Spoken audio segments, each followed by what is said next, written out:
Hallelujah, hallelujah. വേഗം വരുന്ന കർത്താവ് യേശു ക്രിസ്തു നാമത്തിൽ നിങ്ങൾക്ക് എന്റെ സ്നേഹം വന്നു. നമ്മൾ കർത്തസന്നിധിയിലേക്ക് ഒരു കർത്താവ് ഒരു വ്യക്തിയോട് കൂട്ടിച്ചേർന്നിരിക്കുന്നു. എറണാകുളം ആലുവ ഭാഗത്തു നിന്നാണ് വന്നത്. കർത്താവ് യേശു ക്രിസ്തു നാമത്തിൽ തന്നെ സ്നാനപ്പെട്ടത്. നമ്മൾ 2-3 ആഴ്ചയായി ഫോണിലൂടെ വാട്സപ്പിലൂടെ ഈ ഡെയിലി മന്ന അയക്കുന്ന അത് പ്രകാരം കണ്ടെത്തിയതാണ്. നമ്മൾ പരിചയപ്പെട്ട് 2 ആഴ്ചയായിട്ടുള്ളൂ. എന്തായാലും കൂട്ടായ്മയ്ക്ക് വരണം എന്ന് കർത്താവ് തോന്നിച്ച് ഇവിടെ വന്നു. അപ്പോൾ തന്നെ ബ്രദറിനോട് ഇന്ന് തന്നെ പോകുന്നു. ഞാൻ കരുതി ഇന്ന് അവിടെ വീട്ടിൽ നിന്നിട്ട് ഒത്തിരി കാര്യങ്ങൾ സംസാരിക്കാനുണ്ടായിരുന്നു. നാളെ രാവിലെ പോകാമെന്ന് പറഞ്ഞു. പക്ഷെ ബ്രദർ ഇന്ന് തന്നെ പോകുന്നു. നിങ്ങൾ പ്രാർത്ഥിക്കുക. കർത്താവിന് വേണ്ടി സേവ ചെയ്യുകയാണ്. ആരുമില്ല, എല്ലാവരും ഉണ്ടായിരുന്നു. കർത്താവിൻ്റെ സന്നിധിയിൽ സുവിശേഷത്തിന് വന്നപ്പോൾ മക്കളും പോയി, ഭാര്യയും പോയി. 23 വർഷമായി അവരാരും മടങ്ങി വന്നിട്ടില്ല. സുവിശേഷം അറിയിക്കുന്നു. അത് പരസ്യ ശുശ്രൂഷയാണ് കൂടുതൽ ചെയ്യുന്നത്. കൊത്തപ്പണിയാണ് ചെയ്യുന്നത്. സാധാരണ യേശു വന്നപ്പോൾ ആരെയാണ് കിട്ടിയത്?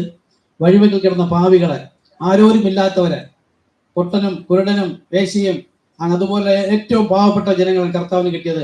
യോഗ്യന്മാരെന്ന് കണ്ട ഒരു വ്യക്തിയെയും കർത്താവിനെ മനസ്സിലാക്കിയില്ല. അവർ യഹോവ പരിശുദ്ധൻ വരുമ്പോൾ യെരുശലേമിൽ വരും, പാപികളോട് ഇടപഴകുകയില്ല, കയ്യഫാവിന്റെ കൊട്ടാരത്തിലായിരിക്കും, യെരുശലേം ദേവാലയത്തിലായിരിക്കും, ദൂതഗണങ്ങളുമായി വരുമെന്ന് അവർ നിരൂപിച്ചു. എന്നാൽ അവർ അവരുടെ സ്വന്തം നിരൂപണങ്ങളിൽ വ്യർത്ഥരായി പോയപ്പോൾ അതേ യേശു പാപികളുടെ ഇടയിലേക്ക് വന്നപ്പോൾ ഈ വന്നവൻ ആരാണെന്ന് തിരിച്ചറിഞ്ഞത് പാപികളാണ്. കൃത്യമായി കർത്താവേ ദാവീദ് പുത്ര, അതായത് നീ തന്നെയാണ് സൃഷ്ടികർത്താവ്, യേശുവേ എന്നും വിളിച്ചു. 1000 ആണ്ട് വാഴ്ചയിൽ വരുന്നവനും നീ തന്നെ മനസ്സിലായത്. ലോകത്തിന്റെ കാഴ്ചയില്ലാത്തവൻ, പക്ഷെ അവൻ ആത്മക്കണ്ണ് തുറന്നവനായിരുന്നു. അതുപോലെ കർത്താവ് നമ്മെ വിളിച്ചു വേർതിരിച്ചു. അതുകൊണ്ടെങ്ങനെ പരസ്യ ശുശ്രൂഷ ചെയ്യുന്നു. കൺവെൻഷനിൽ പ്രസംഗിക്കാൻ പോകും. നിങ്ങൾ എല്ലാവരും പ്രാർത്ഥിക്കണം. നിലനിർത്താനായിട്ട് എന്നോട് സംസാരിച്ചു. പരിചയപ്പെടണമെന്ന് എനിക്കും വലിയ ആഗ്രഹമുണ്ടായി. നമ്മളൊക്കെ ഇതുപോലെ സുവിശേഷം അറിയിക്കുന്നു.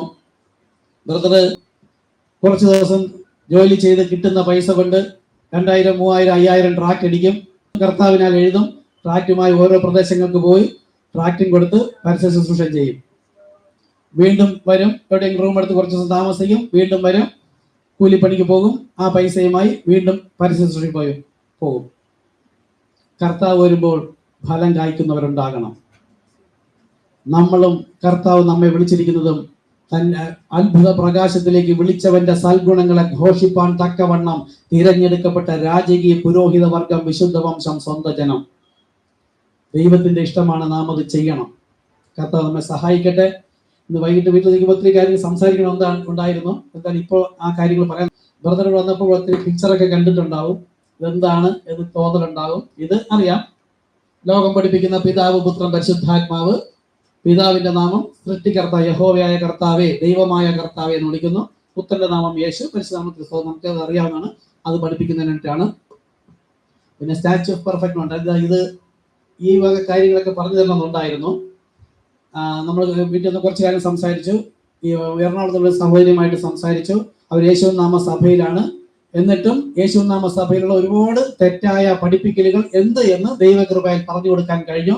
അത് കേട്ടപ്പോൾ അവർക്ക് മനസ്സിലായി, സ്നാനം മാത്രം ശരിയാണ്, ബാക്കി ഏകദേശം 70-80% പെന്തക്കോസ്തും മാർത്തോമയും ഒക്കെ പഠിപ്പിക്കുന്നത് പോലെ തന്നെയാണ് പഠിപ്പിക്കുന്നത്. സഹോദരിമാർ തലയിൽ അവിടെ തുണിയിട്ടുകൊണ്ടിരിക്കുന്നു. ഇത് വേണ്ട. 2 കൊരിന്ത്യർ 3 പറയുന്നു, കർത്താവിലേക്ക് തിരിയുമ്പോൾ മൂടുപടം നീങ്ങിപ്പോകും, ക്രിസ്തുവിൽ മൂടുപടം നീങ്ങിപ്പോകും. 1 കൊരിന്ത്യർ 11:13 മുതൽ പറയുന്നു, മൂടുപടം ഇടാതെ ദൈവത്തോട് സ്ത്രീ പ്രാർത്ഥിക്കുന്നത് യോഗ്യമോ? മുടി നീട്ടി വളർത്തിയാൽ അത് മൂടുപടത്തിന് പകരം എന്ന് പഠിപ്പിക്കുന്നു. ഈ ആരെങ്കിലും തർക്കിപ്പാൻ ഭാവിച്ചാൽ ഈ വക മര്യാദ ഞങ്ങൾക്കില്ല, ദൈവസഭകൾക്കുമില്ല. അപ്പൊ ദൈവസഭയ്ക്ക് മൂടുപടം വേണ്ട. കാരണം എന്താ? പഴയ നിയമത്തിൽ മൂടുപടം ഇട്ടത് ദൈവം പറഞ്ഞിട്ടല്ല, മോശയുടെ ബുദ്ധിയാണ്. യഥാർത്ഥത്തിൽ പറഞ്ഞാൽ പിശാചിനാൽ തോന്നിച്ചത്, അല്ലെങ്കിൽ ബുദ്ധി ലോകത്തിലേക്കാണ്, ദൈവത്തിന്റെ ശത്രുത്വമാണ്. അപ്പോൾ എന്തിനായിട്ടത്? ദൈവത്തിന്റെ തേജസ് ജനം കാണാതിരിക്കാൻ. 2 കൊരിന്ത്യർ 3 പറയുന്നുണ്ട്, ദൈവത്തിന്റെ തേജസ് കാണാതിരിക്കാൻ മോശ മുഖത്ത് മൂടുപടം ഇട്ടതുപോലെ അല്ല, ക്രിസ്തുവിൽ അത് നീങ്ങിപ്പോകും. കർത്താവിലേക്ക് തിരിയുമ്പോൾ മൂടുപടം നീങ്ങിപ്പോകും. അപ്പോൾ യേശുനാമ സഭകളും ഇത് ഇട്ടിരിക്കുന്നു. നമ്മളുടെ പ്രത്യേകത അതാണ്. അപ്പോൾ ഇതുപോലെ ഇത് മാത്രമല്ല, ധാരാളം കാര്യങ്ങൾ അവർ തെറ്റിപ്പഠിപ്പിക്കുന്നു. അപ്പോൾ നമ്മൾക്ക് എങ്ങനെയാണ് മനസ്സിലായത്? ഇന്ന് ബ്രദർ സംസാരിച്ച സഹോദരിമാരും വിളിച്ച് എന്നോട് ചോദിച്ചു, പാസ്റ്റർക്ക് എങ്ങനെയാണ് മനസ്സിലായത്? ഞാൻ പറഞ്ഞു, എന്നെ ഒരു എളിയ സഹോദരൻ പഠിപ്പിച്ചതാണ്. ആരാണ് എളിയ സഹോദരൻ? ഇപ്പോൾ ജീവിച്ചിരിപ്പില്ല, അമേരിക്കയിൽ ഉണ്ടായിരുന്നതാണ്. 7ാം ക്ലാസ് വരെ മാത്രമേ പഠിച്ചിട്ടുള്ളൂ, വിദ്യാഭ്യാസമൊന്നും ഇല്ല. അവിടെ ഇംഗ്ലീഷ് ആയതുകൊണ്ട് ഇംഗ്ലീഷ് സംസാരിക്കുന്നേ ഉള്ളൂ. എഴുത്തും വായനയും നല്ല രീതിയിൽ അറിയില്ല. ആദിവാസി വിഭാഗത്തിൽപ്പെട്ട ഒരാളാണ്. ബൈബിൾ കോളേജിലൊന്നും പോയിട്ടില്ല. ഒരു പാവപ്പെട്ട മനുഷ്യൻ. ബാപ്റ്റിസ്റ്റ് സഭയിൽ ഉണ്ടായിരുന്നു. അവിടെ ഇരിക്കുമ്പോഴത്തേക്ക് കർത്താവ് അദ്ദേഹത്തോട് പറഞ്ഞു, കുഞ്ഞുനാൾ മുതലേ അദ്ദേഹം വേർപെട്ട ഒരു വ്യക്തിയായിരുന്നു. ഇതൊന്നും അറിയില്ല. ജനനം മുതൽ തന്നെ വേർപെട്ട ഒരു മനുഷ്യനായിരുന്നു. അമേരിക്കൻ നമ്മുടെ രാജ്യം തമ്മിൽ ഇപ്പോൾ ഏകദേശം 100-150 വർഷത്തിന്റെ വ്യത്യാസമുണ്ട്. അന്ന് അവിടെ സിഗരറ്റ് വലിക്കുമായിരുന്നു. ലോകപ്രകാരം ജീവിച്ചപ്പോൾ ഇദ്ദേഹം അങ്ങനെ പോകില്ല. ഒരിക്കൽ സുഹൃത്തുക്കളെല്ലാം സിഗരറ്റ് വലിച്ചപ്പോൾ ഇദ്ദേഹം സിഗരറ്റ് വലിക്കാത്തത് കൊണ്ട് അവരോടൊപ്പം സാധാരണ കളിക്കാൻ പോകാത്തത് കൊണ്ട് അവരെല്ലാം പരിഹസിച്ചു. നീ ഷണ്ടനാണ്, നീ സ്ത്രീയാണ്. അങ്ങനെ അവരോട് ചലഞ്ച് ചെയ്തുകൊണ്ട് ഒരു സിഗരറ്റ് കണ്ട് പെട്ടെന്ന് എടുത്ത് വലിക്കാൻ പോയപ്പോൾ കർത്താവ് പറഞ്ഞ്, തുടരുത്, നീ വലുതാകുമ്പോൾ എനിക്ക് നിന്നെ കൊണ്ടൊരു ആവശ്യമുണ്ട്. ഇങ്ങനെ വേർപെടുത്തി ജീവിച്ച ഒരു സഹോദരൻ, ആരാലും അറിയപ്പെടാത്ത അമേരിക്കയുടെ തന്നെ ഏറ്റവും പടിഞ്ഞാറ് ഭാഗത്തായിട്ടുള്ള ഒരു മനുഷ്യൻ, പേര് ബ്രൺഹാം എന്ന. അവിടെ ഇരിക്കുന്ന ജനങ്ങൾക്ക് എന്താണോ ആവശ്യം അതാണ് കർത്താവ് സംസാരിക്കുന്നത്. ഞാനത് പറയാനുള്ള കാരണം എന്ന് വെച്ചാൽ, ഈ സഭകൾ മുഴുവൻ തെറ്റായി പഠിപ്പിക്കുന്നു എന്ന് നമുക്ക് എങ്ങനെ ബോധ്യമാകും? ഇതേ ബൈബിൾ തന്നെ ഈ യേശുക്രിസ്തു നാമത്തിൽ സ്നാനപ്പെട്ടവരുടെ സഭയിലും കത്തോലിക്കലും പെന്തക്കോസ്തിലും മാർത്തോമയിലും CSIയിലും ലൂതർ മിഷനിലും യഹോവ സാക്ഷിയിലും സെവൻത് ഡേയിലും സീറോ മലബാർ സഭയിലും എല്ലാവരുടെയും കയ്യിലിരിക്കുന്നു. നമ്മൾ അവരിൽ നിന്നെല്ലാം വ്യത്യസ്തമാണ്. നാം പഠിപ്പിക്കുന്ന വ്യാഖ്യാനമോ ബൈബിൾ കോളേജിന്റെ പഠിത്തം വെച്ചിട്ടല്ല ദൈവം ന്യായം വിധിക്കുന്നത്, തിരുവെഴുത്തുകൾ പ്രകാരമാണ്. അങ്ങനെ പരിശോധിച്ചപ്പോൾ ദാനിയേൽ കണ്ട ദർശനം, ദാനിയേലിന് ദർശനം കാണിച്ചു കൊടുത്തെന്താ? യഹൂദന്മാരുടെ വീണ്ടെടുപ്പ് മുതൽ അവസാന കാലഘട്ടം, ഇനി കർത്താവ് യേശുക്രിസ്തു കൈ തൊടാതെ ഒരു കല്ല് പറഞ്ഞു വന്ന് സകല രാജ്യത്വങ്ങളെ നശിപ്പിക്കുന്നത് വരെ കാണിച്ചു കൊടുത്തു. എന്നാൽ ദാനിയേലിന് പറഞ്ഞു, ദാനിയേലെ, പുസ്തകം അടച്ച് മുദ്രയിട്ടേക്ക, അനേകർ ഇത് സന്ദർശിക്കും, ദുഷ്ടന്മാരോ ഇവയിൽ ഒന്നും ഗ്രഹിക്കുകയില്ല. ദാനിയേൽ 12. എന്നാലോ കർത്താവ് ഇതിനെ വെളിപ്പെടുത്തുന്നത് അന്ത്യനാളിലാകുന്നു. അപ്പോൾ അന്ത്യനാൾ എന്ന് പറയുമ്പോൾ ആ കാലം നോഹയുടെ കാലം പോലെ ആയിരിക്കും. മനുഷ്യർ സ്വസ്നേഹികളും വമ്പു പറയുന്നവരും ഏഷണിക്കാരും അമ്മയപ്പന്മാരനുസരിക്കാത്തവരും നിഗളികളും ആരെയും കൂസാത്തവരും തന്നിഷ്ടക്കാരുമായിരിക്കും. എന്നാൽ സത്യം ഇവരോട് പറയുമ്പോൾ ആരും കേൾക്കുകയില്ല. അപ്പോൾ അവർ ശരിയാണ് എന്ന ബോധ്യത്തിൽ മറ്റൊന്ന് പഠിച്ചിരിക്കും. അങ്ങനെ ജനം ധാരാളം ഇരിക്കുന്നതിനിടയിലാണ് ദൈവത്തിന്റെ വചനം എന്ന് പറയുന്നത്. അപ്പോൾ എന്റെ ആടുകൾ മാത്രമേ എന്റെ ശബ്ദം കേൾക്കുകയുള്ളൂ. ഈ അന്ത്യനാളിൽ വില്യംമാരും ബ്രൺഹാമിലൂടെ ദൈവം ഒരു സാധാരണ ശുശ്രൂഷകളിലൂടെ ദൈവം ഈ വചനത്തിന്റെ വെളിപ്പാടുകളെല്ലാം തുറന്നപ്പോഴാണ് മനസ്സിലായത്, ലോകം മുഴുവൻ പഠിപ്പിക്കുന്നു യേശു വന്ന് തന്റെ മണവാട്ടി ചേർത്ത് കഴിഞ്ഞാൽ പിന്നെ 7 വർഷമുണ്ട് എന്ന്. ഒരിക്കലുമില്ല, 3.5 വർഷമേ ഉള്ളൂ. നമ്മൾ അനേകരെടുത്ത് പറയുമ്പോൾ അവരെല്ലാം ഇന്നും എതിർക്കുന്നു. നോക്കൂ, യേശുക്രിസ്തു നാമത്തിൽ സ്നാനപ്പെട്ടത് കൊണ്ട് മാത്രമായില്ല, നമ്മൾ ദിവസവും കഴിക്കുന്ന മന്ന ജീവമന്നയായിരിക്കണം.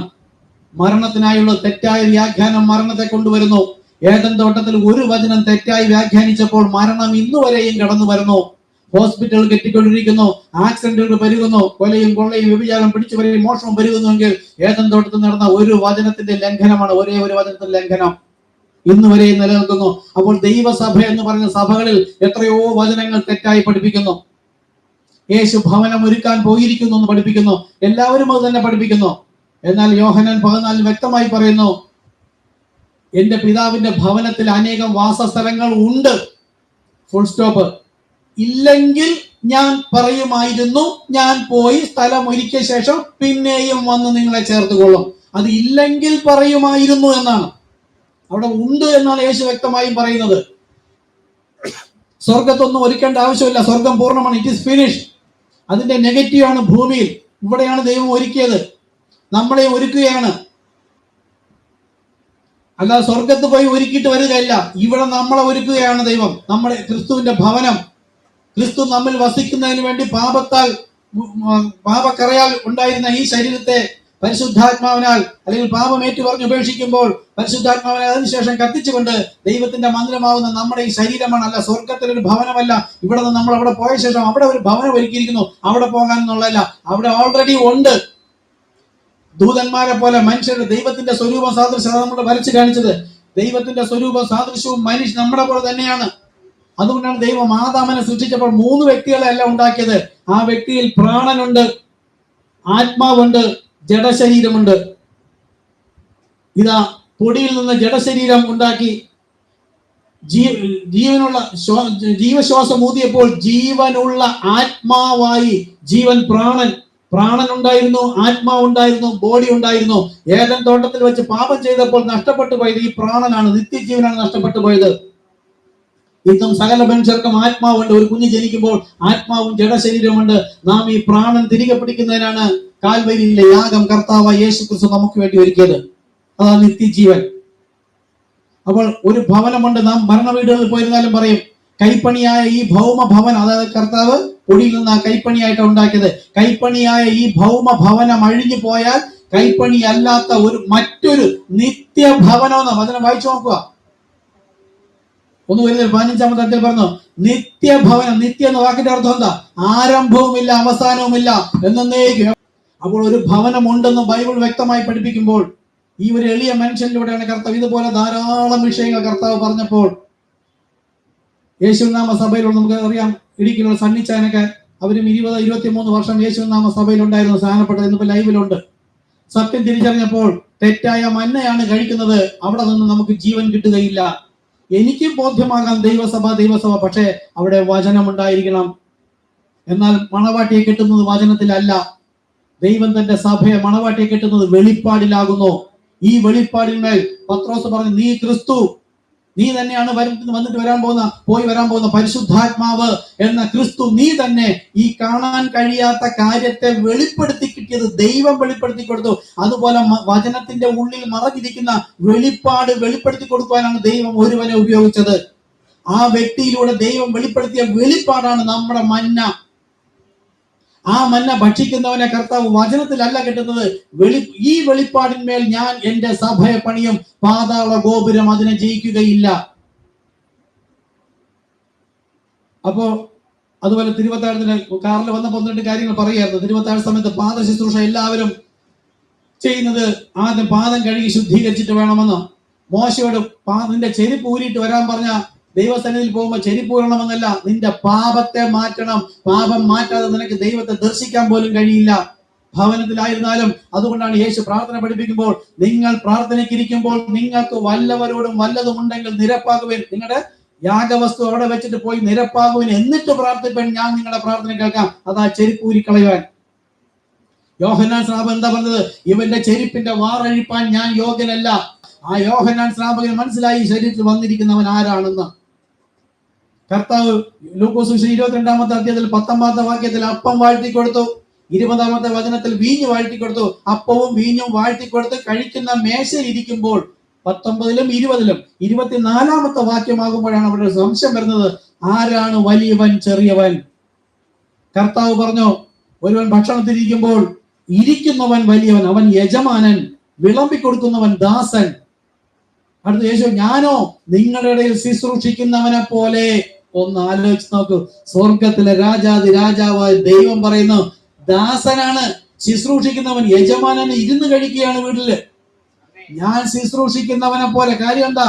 ഇപ്പോൾ മക്കൾ ജഡരക്തങ്ങളോട് കൂടി ആയതുകൊണ്ട് ആത്മാവായ നമുക്ക് കാണാൻ കഴിയാത്ത ദൈവമാണ് ജഡശരീരത്തിൽ വന്നത്. അവൻ മനുഷ്യ സ്വരൂപത്തിലും സാദൃശ്യത്തിലുമായതാണ്, തന്നെത്താൻ താഴ്ത്തിയതാണ്. ശുശ്രൂഷിപ്പാൻ.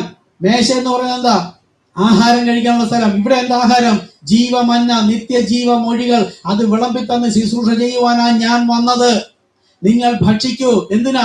മുകളിൽ ഉയരത്തിൽ ഇരുന്നവൻ എളിമ ധരിച്ച് താഴ്ത്തു വന്നു. ഏറ്റവും താഴെ പോയത് കൊണ്ടാണ് അവനെ എല്ലാറ്റിനും മേലായ നാമം നൽകി ഏറ്റവും മുകളിൽ കൊണ്ടുപോയെങ്കിൽ അതുപോലെ ഒരു എളിമ ധരിക്കുവാനാണ് കർത്താവ് നമ്മെ വിളിച്ചിരിക്കുന്നത്. അപ്പോൾ നമ്മെ മേശയിൽ, അതായത് സഭയിലിരുത്തിക്കൊണ്ട് ദൈവം നമുക്ക് മന്ന വിളമ്പി തരികയാണ്. മന്ന ഭക്ഷിച്ചുകൊണ്ട് നമ്മൾ എന്ത് ചെയ്യണം?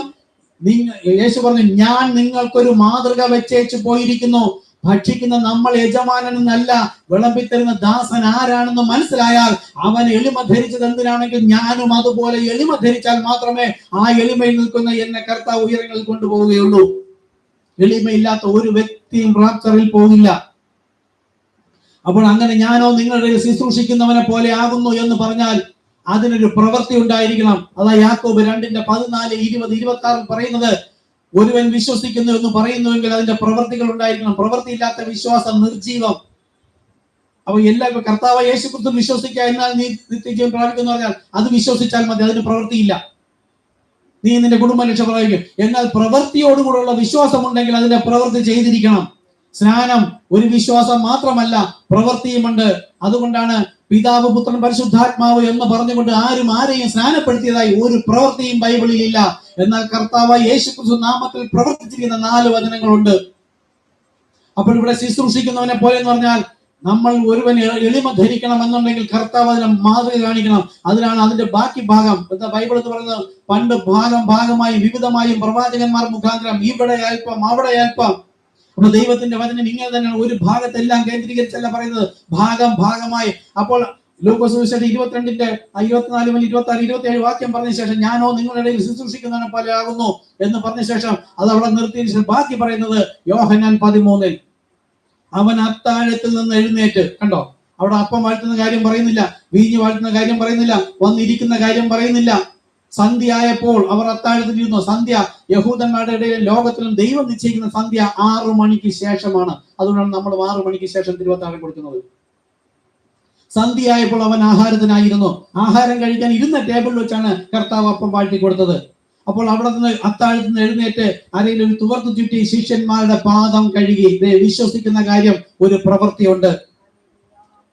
ആ പ്രവൃത്തി എല്ലാം ചെയ്തിട്ട് വീണ്ടും മേശയിൽ വന്നിരുന്നിട്ട് പറയാണ്, ഞാൻ ചെയ്തത് നിങ്ങൾ ഇന്നലെന്ന് അറിയുന്നു എങ്കിൽ ചെയ്താൽ ഭാഗ്യവാൻ, ഇത് അറിയാതെ ചെയ്തിട്ട് ഫലവുമില്ല.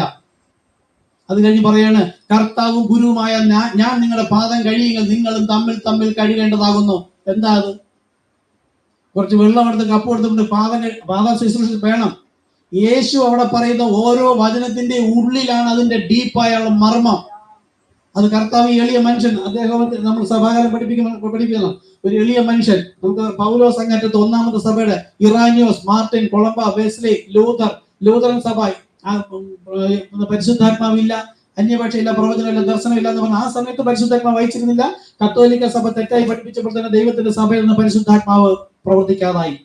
അങ്ങനെ വീണ്ടും കർത്താവ് ലൂതർ വെസ്ലിയിലൂടെ പെന്തക്കോസ്തിനെ വിളിച്ചു ചേർത്തു. പെന്തക്കോസ്തിന്റെ വെളിപ്പാട് പുസ്തകം 3:8 ഒരു വാതിൽ തുറന്നു വെച്ചത്. ഇനി നമ്മൾ അറിയിക്കുന്ന സുവിശേഷം അപ്പോസ്തലന്മാരെ അപ്പന്മാർ പഠിപ്പിച്ച 1ാമത്തെ സഭയുടെ അതേ വിശ്വാസം, ആ വിശ്വാസം, സ്നാനം, പ്രത്യേക കൈവപ്പ്, കൂട്ടായ്മ, അപ്പൻ നോർക്കൽ, ഈ പെന്തക്കോസ്ത്, ലൂതറൻ സഭ, CSI, മാർത്തോമ, കത്തോലിക്ക, ഇന്ന് നമ്മുടെ ഇടയിൽ കാണുന്ന ഈ സഭകളിലേക്കാണ് വിളിച്ചു പറയേണ്ടത്. ഇതാണ് മത്തായി 13:30. ഗോതമ്പിനെ കളപ്പരിയിലേക്ക് ശേഖരിക്കുന്നത് ദൂതന്മാരാണെന്നോ? നമ്മുടെ ഉള്ളിൽ ആത്മാവ് സംബന്ധിച്ചാണ് ദൂതന്മാർ. ആ വചനം നമ്മൾ ശരിയായ വെളിപ്പാട്, അപ്പോസ്തലന്മാരെ അപ്പന്മാരുടെ വിശ്വാസം കർത്താവ് ലാസ്റ്റ് ഒരു വ്യക്തിയോട് വെളിപ്പെടുത്തിയപ്പോൾ ഈ സുവിശേഷം നമ്മൾ ഈ സഭകളിലേക്ക് വിളിച്ചു പറയുമ്പോൾ കേട്ട് വിശ്വസിക്കുന്നവൻ വരേണ്ടുന്നത് ഒരു ഇടുക്കുവാതിലൂടെ ആകുന്നു. വെളിപ്പാട് 3:8. നീ എന്റെ നാമം നിഷേധിച്ചില്ല, നിനക്ക് അല്പമേ ശക്തിയുള്ളൂ. എന്താ? സംഘടനാ സഭയിൽ പരിശുദ്ധാത്മാവിന് ശക്തിയില്ല, സംഘടനാ സഭയിൽ വരില്ല. അത് കർത്താവ് യേശുക്രിസ്തു നാമത്തിൽ സ്നാനമേൽപ്പിൻ, എന്നാൽ പരിശുദ്ധാത്മാവ് എന്ന ദാനം ലഭിക്കുമെന്ന് ദൈവം പറഞ്ഞാൽ എനിക്ക് പിടിച്ചെടുക്കുവാനോ കൈവച്ചിട്ട് പ്രാപിക്കാന്ന് പുരോഹിതൻ പറയുമ്പോൾ പ്രാപിക്കാൻ കഴിയുന്നതല്ല.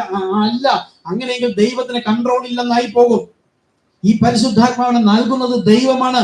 ദൈവത്തിന്റെ വചനം വിശ്വസിച്ച് പ്രമാണിച്ചനുസരിക്കുന്ന ഏതൊരു എളിയ മനുഷ്യനും ദൈവമയക്കും. അങ്ങനെ ആത്മാവ് വഴി നടത്തുന്നത് ആരാണെന്ന് ദൈവത്തിന് അറിയാം. അവൻ മാത്രമാണ് ദൈവത്തിന്റെ മക്കൾ. അപ്പോൾ അല്പമേ ശക്തി ഉണ്ടായിരുന്നുള്ളൂ സംഘടനാ സഭയിൽ ഇരുന്നപ്പോൾ. നിനക്ക് അല്പമേ ശക്തി ഉള്ളൂ എങ്കിലും നീ എന്റെ നാമം നിഷേധിച്ചില്ല. അവിടെ ഇരുന്നപ്പോഴും അവരറിയാതിരുന്നപ്പോഴും കർത്താവ് നമ്മുടെ ഹൃദയത്തിൽ വിതച്ചിരുന്ന ദൈവത്തിന്റെ വചനമെന്ന വിത്ത് നമ്മളെ കൊണ്ട് സത്യം അന്വേഷിപ്പിക്കുകയായിരുന്നു. അന്നു മുതൽ എന്ന് ഈ നാമത്തിന് പ്രാധാന്യം ദൈവം കൽപ്പിക്കാൻ തക്കണം ദൈവം വെളിപ്പെടുത്തി തന്നോ, അന്നു മുതൽ പഴി, ദൂഷി, നിന്ന, പരിഹാസം ഉണ്ട്. അത് ഇന്നുമുണ്ട്. നിങ്ങളോ ദുഃഖിക്കും, അവരോ സന്തോഷിക്കും. എന്നാൽ നിങ്ങളുടെ ദുഃഖം സന്തോഷമായി മാറും. എന്തുകൊണ്ടെന്നാൽ നിങ്ങളുടെ പേർ ജീവപുസ്തകത്തിലുണ്ട്. ഒരു നാൾ അവർ കാണും. അങ്ങനെ നമുക്ക് അല്പമേ ശക്തിയുള്ളെങ്കിൽ നീ എന്റെ നാമം നിഷേധിച്ചില്ല. ഞാൻ നിനക്ക് മുമ്പിൽ ഒരു കണ്ടോ, നിനക്ക് ഇൻഡിവിജ്വൽ ഒന്നാ ഓരോരുത്തർ മാനസാന്തരപ്പെടുവൻ, സ്നാനപ്പെടുവൻ.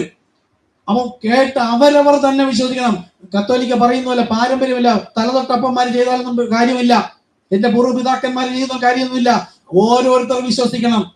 ഞാൻ നിനക്ക് മുമ്പിൽ ഒരു വാതിൽ തുറന്നു വച്ചിരിക്കുന്നു, അത് ആർക്കും അടച്ചുകൂടാ. അപ്പൊ കർത്താവിന് തന്നെ അറിയാം, നമ്മുടെ മുമ്പിൽ കർത്താവ് യേശുക്രിസ്തു എന്ന ഒരു വാതിൽ തുറന്നു വെച്ചപ്പോൾ ഇത് അടയ്ക്കാനായി ആര് വരും? ഇതേ യേശുക്രിസ്തുവിന്റെ നാമം എന്ന് പറഞ്ഞു നിൽക്കുന്ന കള്ളക്രിസ്തുക്കളും കള്ളപ്രവാചകന്മാരും വന്നിട്ട് പറയും, ഈ നാമം അശേഷം മിണ്ടരുത്, ആരോട് ഉപദേശിക്കരുത്. നോക്കൂ, അവർ വാതിലടയ്ക്കുന്ന ശുശ്രൂഷ ചെയ്യാണ്. ഇതാണ് യേശു പറഞ്ഞത്, ഈ അന്ത്യകാലം നോഹയുടെ കാലം പോലെയും സോതോമിന്റെ നാളുകൾ പോലെയും. സോതോമിൽ 2 ദൂതന്മാർ ചെന്നിട്ട് അവിടെ എന്താ ശുശ്രൂഷ ചെയ്തത്? വാതിലടയ്ക്കുന്ന ശുശ്രൂഷ. അവിടെ വീട്ടുടനെ അകത്തേക്ക് വലിച്ചിട്ട് വാതിൽ അവരടച്ചപ്പോൾ ആ ബാലവൃദ്ധൻ ജനവും വാതിൽ കാണാതെ തപ്പി നടന്നു. അന്ധകാരമാണ്. ഈ വാതിൽ തുറന്നിടത്ത് മാത്രമാണ് വെളിച്ചം, പ്രകാശം കിടക്കുന്നത്. അവർ സംഘടനാ സഭയിൽ ഇരിക്കുന്നത് ഇരുളിലാണ് ഇരിക്കുന്നത്. അതുകൊണ്ടാണ് നമ്മൾ ഇരുളിൽ നിന്ന് അവരെ വെളിച്ചത്തിലേക്ക് വിളിക്കുന്നത്.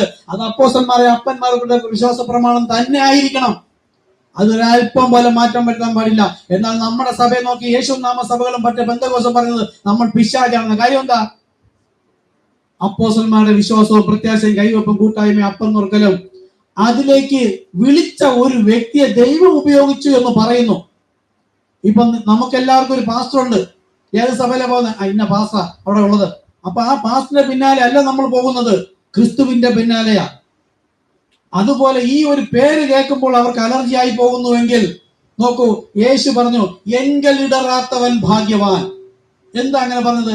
മശിക വരുമെന്നും ഇമ്മാനുവേൽ എന്ന് വിളിക്കുമെന്ന് പറഞ്ഞിട്ട് അങ്ങനെ വിളിച്ചിരുന്നുവെങ്കിൽ എല്ലാവരും രക്ഷിക്കപ്പെടും. യേശുവിന്റെ വായിൽ നിന്ന് വരുന്നത് തേൻ പോലെ, എത്ര കയ്പായാലും അവർ കഴിക്കും. കാര്യം എന്താ? യോഹന്നാൻ സ്നാപകനോട് പറഞ്ഞിരുന്നു, അവൻ വരുമെന്ന് സഖിരാവിലൂടെ പറഞ്ഞിരുന്ന പ്രകാരം യോഹന്നാൻ സ്നാപകൻ വന്ന് ആരെ ചൂണ്ടിക്കാണിച്ചാലും അവരെ വിശ്വസിക്കുമായിരുന്നു. അതുകൊണ്ടാണ് യോഹന്നാൻ സ്നാപകന്റെ മുന്നമേ അവൻ ആരാണ് എന്താണ് എന്ന് അറിയാൻ കഴിയാത്ത പ്രായത്തിൽ കാട്ടിൽ പറഞ്ഞയച്ചിട്ട് മരമുരിയുമായി കാട്ടുവാസിയെ പോലെ കയറ്റി വിട്ടിട്ട് ഒരുവൻ വന്ന് പള്ളി പ്രമാണിമാരെ നോക്കി വിളിച്ചു വന്ന പാമ്പുകളെ, തേളുകളെ, സർപ്പസന്തതികളെ അവരത് തന്നെയായിരുന്നു. കായിന്റെ വംശപരമ്പരയായിരുന്നു ജ്ഞാനികൾ. ഇന്നും ബൈബിൾ കോളേജ് വഴിയുള്ള സകല മനുഷ്യരും. അല്ലെങ്കിൽ യേശു പറഞ്ഞു നുണയെന്ന് വരും. അവിടെ പറയുന്നത് ലാവണ്യ വാക്കല്ലാതെ ഒന്നും അവന്റെ നാവിൽ നിന്ന് വന്നില്ലെന്ന്. അതായത് സർപ്പം, നമ്മളിപ്പോ ഒരു കാക്കയെ നോക്കി കാക്കയെന്ന് പറഞ്ഞാൽ കാക്ക ആയതുകൊണ്ടാണ് പറയുന്നത്. അതുപോലെ പരീക്ഷകണം മുഴുവനും പാമ്പുകളും തേളുകളും സർപ്പസന്തതികളുമായിരുന്നു. എന്താ പാമ്പുകൾ? എന്താ? തൊണ്ട തുറന്ന ശവക്കുഴി. അവന്റെ തൊണ്ടയിൽ നിന്ന് വരുന്ന ദുരുപദേശം മരണത്തെ കൊണ്ടുവരുന്നു. അത് ശവക്കുഴിയിലേക്ക് കൊണ്ടുപോകുന്നു. എന്നെയോ ശവക്കുഴിയിൽ നിന്ന് ജീവനിലേക്ക് കൊണ്ടുപോകുന്നതാണ് ജീവന്റെ വചന. അത് വരുന്നത് ഈ വചനത്തിലല്ല, വചനത്തിന്റെ ആഴത്തിൽ വേരൂന്നണം. അവിടെ നിന്ന് ലഭിക്കുന്ന വെളിപ്പാടാകുന്നു. അത് ഇന്നും ക്രിസ്തുവിലാണ് ഇരിക്കുന്നത്. അത് ഭക്ഷിക്കുമ്പോഴാണ് കർത്താവിന്റെ സഭയാകുന്നത്. അപ്പോൾ നിനക്ക് അല്പമേ ശക്തിയുള്ളത്, നീ എന്റെ നാമം നിഷേധിച്ചില്ല. ഒരു വാതിൽ തുറന്നു വെച്ചിരിക്കുന്നു, അത് ആർക്കും അടച്ചുകൂടാ. അപ്പോൾ അടയ്ക്കാൻ ശ്രമിക്കുന്നവരാണ് നമ്മുടെ ചുറ്റുപാടും. സോദോമിൽ എന്താ സംഭവിച്ചത്? ആ വാതിൽ അടച്ചതോടുകൂടി അവിടെ എന്ത് സംഭവിച്ചു? ആ ബാലവൃദ്ധ, അതായത് കുഞ്ഞു മുതൽ വൃദ്ധൻ വരെ വാതിൽ കാണാതെ അന്ധകാരത്തിലായെങ്കിൽ കത്തോലിക്ക മുതൽ പെന്തക്കോസ്തലിരിക്കുന്ന സഭയെ നിങ്ങൾ ഇന്ന് അന്ധകാരത്തിലാണെന്ന് പറയാൻ ചങ്കുറ്റത്തോടെ വിളിച്ചൊരു വ്യക്തിയാണ് നമ്മൾ. ഇന്ന് വീട്ടിൽ വന്നപ്പോൾ ബ്രദർ ഞാൻ പരിചയപ്പെടുത്തി സഹോദരി വിളിച്ചപ്പോൾ ഞാൻ ഞെട്ടിയിരിക്കുകയാണ്. പലതും ഞാൻ ശ്രദ്ധിച്ച് ഇവിടെ ഞാൻ വിളിച്ചു പറയുന്നു, ഇവിടെ എന്താ നോക്കും, നിങ്ങൾ തന്നെ തിരിഞ്ഞു നോക്കും, ഇവിടെ എത്ര പേരുണ്ട് സഭയിൽ? ആള് ബ്രദറിന് സംസാരിച്ചതാ, എനിക്ക് വളരെ ഇഷ്ടപ്പെട്ടു. അതാ ദൈവത്തിന്റെ വെളിപ്പാട്. സഭയിൽ ആള് കുറയുന്നു എന്ന് വിചാരിച്ചു വന്ന ശരിയായ ഉപദേശം. ഇത് ഇടുക്കുവാതില്ല, ഇത് അനേകർ കണ്ടെത്തില്ല. ജനം കൂടുതൽ വരുന്നുണ്ടെങ്കിൽ അവിടെ ഉപദേശം തെറ്റാ. അവരെങ്ങനെ ജീവിച്ചാലും കുഴപ്പമില്ലെന്ന് പറയുന്നുണ്ടെങ്കിൽ ജനം ധാരാളം വന്നു അവരെയൊക്കെ തട്ടി തലവടി എന്ത് പോക്കർത്തം ചെയ്താലും ആ ശരി കൊള്ളാം, കർത്താവ് നിങ്ങൾ അനുഗ്രഹിച്ചിരിക്കുന്നു, നിത്യതയിൽ കാണാം. പോകുന്ന നരകത്തിലേക്കാ, ഇദ്ദേഹവും പോകുന്ന നരകത്തിലേക്കാ. അപ്പൊ പറയേണ്ട കാര്യം പറയേണ്ടതുപോലെ പറഞ്ഞാൽ മനുഷ്യരുടെ മുമ്പിൽ നിങ്ങൾ എന്നെ കുറിച്ച് ലജ്ജിക്കുന്നുവെങ്കിൽ സ്വർഗസ്ഥനായ പിതാവിന്റെ മുമ്പിൽ ഞാൻ നിങ്ങളെ കുറിച്ച് ലജ്ജിക്കും. എവിടെ സ്വർഗസ്ഥനായ പിതാവിന്റെ സ്ഥലം? ഈ ലജ്ജിച്ച് തള്ളപ്പെട്ടു വരെ നിൽക്കുന്ന ന്യായവിധി നാളിലാണ്. ന്യായവിധി നാളിൽ പോലും ഒരു പരിഗണന ഉണ്ടാവില്ല. ദൈവം നമുക്ക് വെളിപ്പെടുത്തി തന്നത് അതുപോലെ വിളിച്ചു പറഞ്ഞില്ലെങ്കിൽ മനുഷ്യരുടെ മുമ്പിൽ ലജ്ജിക്കരുത്. കല്യാണം വീട്ടിൽ പോയാലും മരണ വീട്ടിൽ പോയാലും, ഞാൻ പറഞ്ഞിട്ടില്ലേ, എന്റെ ബന്ധുക്കളുടെ മരണ വീട്ടിൽ അടക്കം കഴിഞ്ഞ് വരുമ്പോൾ ഞാൻ അവിടെ ട്രാക്ട് കൊടുത്തിട്ടുണ്ട്. കല്യാണത്തിന് വലിയ പാസന്മാരെ കല്യാണത്തിന് ജോഷിയും വന്നു, ഞാനും ഉണ്ട്. കല്യാണ മണ്ഡപത്തില് എന്റെ ഒരു ബന്ധുവിന്റെ തന്നെ, അവരൊക്കെ കണ്ട് ഞെട്ടി, നിങ്ങൾക്ക് വേറെ ജോലിയൊന്നും ഇല്ലേ? അവന്റെ പ്രാണനും കൊണ്ടാ പോയത്. ഈ നേറ്റിങ്ങിൽ വലിയൊരു കല്യാണ മണ്ഡപം അവിടെ.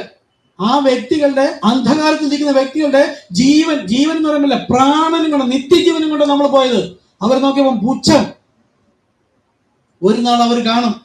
അതുപോലെ ഈ ബ്രദർ ഇങ്ങനെ ഓരോ പ്രദേശങ്ങളിലേക്ക് പോകുമ്പോഴത്തേക്ക് വിചാരിക്കും, പരിഹസിക്കുന്നുണ്ടാകാം. മക്കളെയും കളഞ്ഞിട്ട് ഭാര്യയും കളഞ്ഞിട്ട് സുവിശേഷം ചെയ്യുന്നു. ഇതേ ഈ അന്ത്യകാലത്ത് മക്കൾ സ്വസ്നേഹികളും വമ്പ് പറയുന്ന ഒരു ഏഷണിക്കാരും അമ്മയപ്പന്മാരെ അനുസരിക്കാത്തവരും നികളികളും ആരെയും കൂസാത്തവരെന്ന് പറഞ്ഞിരിക്കുന്നെങ്കിൽ അവരുടെ റോൾ അവരനുഭവിക്കുന്നു, അവർ ജീവിക്കുന്നു. അപ്പോഴും കർത്താവ് എന്നെ വിളിച്ചത് ക്രിസ്തുവിനാണെങ്കിൽ ആദ്യം നിങ്ങൾ എന്റെ രാജ്യവും നീതി അന്വേഷിപ്പേൻ. എപ്പോഴെങ്കിലും അവരെ കർത്താവ് തൊടുമ്പോൾ അവർ പശ്ചാത്തപിച്ച് മാനസാന്തരപ്പെട്ടു വരും. അല്ലാതെ ഈ സുവിശേഷം നിർത്തിയിട്ട് മക്കളെ നന്നാക്കാൻ വേണ്ടി പോയാലുണ്ടല്ലോ, കർത്താവ് അത് പിന്നാലെ ചേർക്കില്ല. ഞാൻ കർത്താവിനുള്ളതിനു വേണ്ടി നിന്നാൽ സ്വർഗം പ്രവർത്തിക്കും. അത് വാഗ്ദത്തമാണ്. വാഗ്ദത്തങ്ങൾ വിശ്വസ്തനായവൻ, വാക്കുമാറാത്തവൻ, തന്നെക്കാൾ വലിയവനായി മറ്റൊരുവൻ ഇല്ലാത്തത് കൊണ്ട് തന്നെ കൊണ്ട് തന്നെ ഒരു ആണയെ ഉറപ്പിച്ചിരിക്കുന്നു. ഇത് എന്റെ ഹൃദയത്തിൽ ഉറപ്പുണ്ടാവണം. ഞാനും എന്റെ കുടുംബവും ഞങ്ങൾ യഹോവയെ സേവിക്കും. എപ്പോഴായാലും കർത്താവ് കൊണ്ടുവന്നിരിക്കും. ഒരുപക്ഷെ നമ്മൾ ഈ ലോകത്ത് മാറ്റപ്പെട്ടിട്ടായിരുന്നാലും പിന്നെ കൊണ്ടുവന്നാലും നമ്മൾ മുഖാമുഖം സന്ധിക്കും. അതിന്റെ പ്രത്യാശയാണ് ഇയ്യോബിനുണ്ടായിരുന്നത്. ഈ ദേഹം ഇങ്ങനെ തന്നെ നശിച്ചു പോയാലും ദേഹസഹിതനായി ഞാൻ കർത്താവിനെ കാണും. അതുപോലെ ഇപ്പോൾ അലഞ്ഞു തിരിഞ്ഞ് എങ്ങനെ നമ്മൾ ചെയ്യുന്ന സുവിശേഷ നിമിത്തം ബ്രദറിന്റെ സാക്ഷ്യം അതാ. ലാസ്റ്റ് സാക്ഷ്യം പറയാൻ അല്പസമയം തരാം. ബ്രദർ സാക്ഷ്യം പറയാം, ഒരു 10 മിനിറ്റ് സമയം തരാം. കർത്താവിന്റെ സാക്ഷ്യമാണ്. ലജ്ജിക്കും, പരിഹസിക്കും. എന്നിട്ട് 23 വർഷമായി അവർ പിണങ്ങി പോയിട്ട് അവരെ പിന്നാലെ പോകുകയല്ല, ക്രിസ്തുവിന്റെ പിന്നാലെ പോകുന്നു. എങ്കിൽ നിങ്ങൾക്ക് വേണ്ടുന്ന നന്മയും കരുണയും നിന്റെ ആയുഷ്കാലമൊക്കെ നിന്നെ പിന്തുടരും. നമ്മൾ ആദ്യം എല്ലാം മടക്കി വെച്ചിട്ട് നമ്മളെ ജീവിത കാര്യങ്ങൾക്ക് പിന്നാലെ ഓടും. ഒരു ഫലവും ഉണ്ടായില്ല. അത് മുഴുവൻ കത്തിക്കാൻ വെച്ചിരിക്കുന്നത് പ്രിയം വയ്ക്കുന്നു. അതിനിടയിൽ നിന്ന് വല്ല പ്രകാരവും നിത്യജീവൻ പ്രാപിച്ച് ക്രിസ്തുവിന് പ്രിയപ്പെട്ടവനായി ജീവിക്കാൻ ശ്രമിക്കുക. അതാണ് ദൈവത്തിന്റെ ഉദ്ദേശം. പിതാവിന്റെ ഇഷ്ടം ചെയ്യുന്നവൻ അത്ര സ്വർഗരാജ്യം പ്രാപിക്കുന്നത്. അങ്ങനെ ഈ എളിയ മനുഷ്യനിലൂടെ കർത്താവ് സംസാരിച്ചതാകുന്നു. അപ്പോസ്തലന്മാരെ അപ്പന്മാരുടെ വിശ്വാസത്തിലേക്ക് മടങ്ങി വരണം. അത് കേട്ടപ്പോൾ മത്തായി 13:30 പ്രകാരം ഗോതമ്പിനെ കർത്താവ് വിതച്ച വിത്ത് എവിടെയാ? ഒന്നാമത്തെ എഫെസോസ് സഭയിൽ വിത്ത് വിതച്ചു. മൂടുപടം ഇല്ലാതെ ഒരു വിതച്ചു. മൂടുപടം ഇട്ടുകൊണ്ടുവരുന്ന ഒരു കറുത്ത മനുഷ്യൻ വന്ന് വിത്ത് വിതച്ചു. ഈ സഭകൾ കത്തോലിക്ക മുതൽ പെന്തക്കോസ്തുള്ള സഭകൾക്കകത്ത് ദൈവത്തിന്റെ സന്തതി ഉണ്ട്. നമ്മൾ അവിടെ ആയിരുന്നു. കാലത്തികവിൽ ദൈവത്തിന്റെ വെളിപ്പാട് വചനം നമ്മെ തേടി വന്നപ്പോൾ കർത്താവാണ് നമ്മളെ വിളിച്ചത്. നിങ്ങൾ എന്നെ തെരഞ്ഞെടുത്തു എന്നല്ല, ഞാൻ നിങ്ങളെ തെരഞ്ഞെടുത്തു എന്ന് വരേണ്ടതിന് തന്നെ. അങ്ങനെ കർത്താവ് നമ്മളിവിടെ കൂട്ടിക്കൊണ്ടുവന്നു. ഇന്ന് നമ്മളെ ഏൽപ്പിച്ചിരിക്കുന്ന ദൗത്യം, ആ ബ്രദറൊക്കെ ലോകത്ത് പോയി അറിയിക്കും, കുഴപ്പമൊന്നുമില്ല. പക്ഷെ അത് എഫേസ്യ ലേഖനം പറയുന്നത് തന്റെ വിളിയാലുള്ള ആശ ഇന്നതെന്ന് തിരിച്ചറിയേണ്ടതിന് പ്രാർത്ഥിക്കണം. കണ്ണുണ്ടെങ്കിലും കാണാതെയും ചെവിയുണ്ടെങ്കിലും കേൾക്കാത്ത ദൈവത്തിന്റെ അടുക്കലല്ല, ഊമ വിഗ്രഹത്തിനല്ല, ജീവിക്കുന്ന ദൈവം. നമ്മളെ പോലെ എന്നല്ല, നമുക്ക് ജീവനുണ്ടെന്ന് പറയുന്നു. ദൈവത്തിന്റെ വെളിപ്പാട് പറഞ്ഞാലും ജീവനുണ്ട്, കണ്ണു തുറന്നു ഇങ്ങനെ. അത് ജീവനില്ലാത്തതാ. ഉറങ്ങുന്നവനെ മരിച്ചവരിൽ നിന്ന് എഴുന്നേൽക്കാൻ പറയുന്നത് പോലെ ഞാൻ സമീപിച്ചിരിക്കുന്നത് ജീവിക്കുന്ന കർത്താവാണ്. ആ കർത്താവിനോട് ചോദിക്കണം, കർത്താവെ എന്നെ അങ്ങ് വിളിച്ചു വേർതിരിച്ചെങ്കിൽ ഒരു ഉദ്ദേശമുണ്ട്. ബ്രദറിനോട് ഇപ്പം ജാതികളിലായിരിക്കാം, ആയിക്കോട്ടെ. പക്ഷെ എന്റെ ബോധ്യം എന്നെ വെച്ചിരിക്കുന്നത് ഈ കളപ്പുരയിലേക്ക് ദൈവത്തിന്റെ വിത്ത് വിതച്ചിട്ട് ദൈവമക്കളാണെന്നും പറഞ്ഞ് നമ്മളെ പോലെ അവിടെ ഇരിക്കുമ്പോൾ തന്നെ കർത്താവ് ഏതാണ് ശരി, എപ്പോഴാ ഒന്ന് മുഖാമുഖം കാണുന്നത്? ഈ പുരോഹിതന്മാരും വിശ്വാസികളെന്ന് പറയുന്നത് വചനം ഒരു രീതിയിൽ പറയുന്നു, ഇവരുടെ ജീവിതം മറ്റൊരു രീതിയിലായിരിക്കുന്നു. ഇതൊന്നും ശരിയല്ല കർത്താവെ. ഇതിനെ വിട്ടിട്ട് പുറത്തേക്ക് പോയി മറ്റൊന്നിൽ പോകാന്ന് പറഞ്ഞാൽ ഇത് അതിലും മോശം. എവിടെ പോകും കർത്താവെ?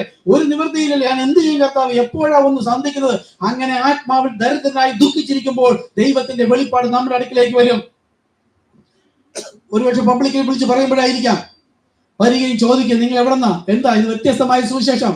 ഞാൻ സുവിശേഷം അറിയിക്കുന്നത് പോയിട്ട് പബ്ലിക്കിൽ എന്നെ സഭയെ കയറ്റില്ല. ഒരുപാട് സഭയിൽ ഇറക്കിയിട്ടുണ്ട്. ഇദ്ദേഹത്തെ എന്നെയൊക്കെ നമ്മളെയൊക്കെ ഉപദ്രവിച്ച് അടിച്ച് ഈ രവി ബ്രദർ ഐസപ്പനൊക്കെ സഭകളിൽ അടിച്ചിറക്കിയിട്ടുണ്ട്. TPM സഭയിൽ നിന്ന് അടി തന്നിട്ടുണ്ട്. താടിൽ മുടിയിലൊക്കെ വലിച്ചു പിടിച്ചിട്ടുണ്ട്. സഭകളിലാണ് കൊടുക്കാൻ പോകുന്നത്.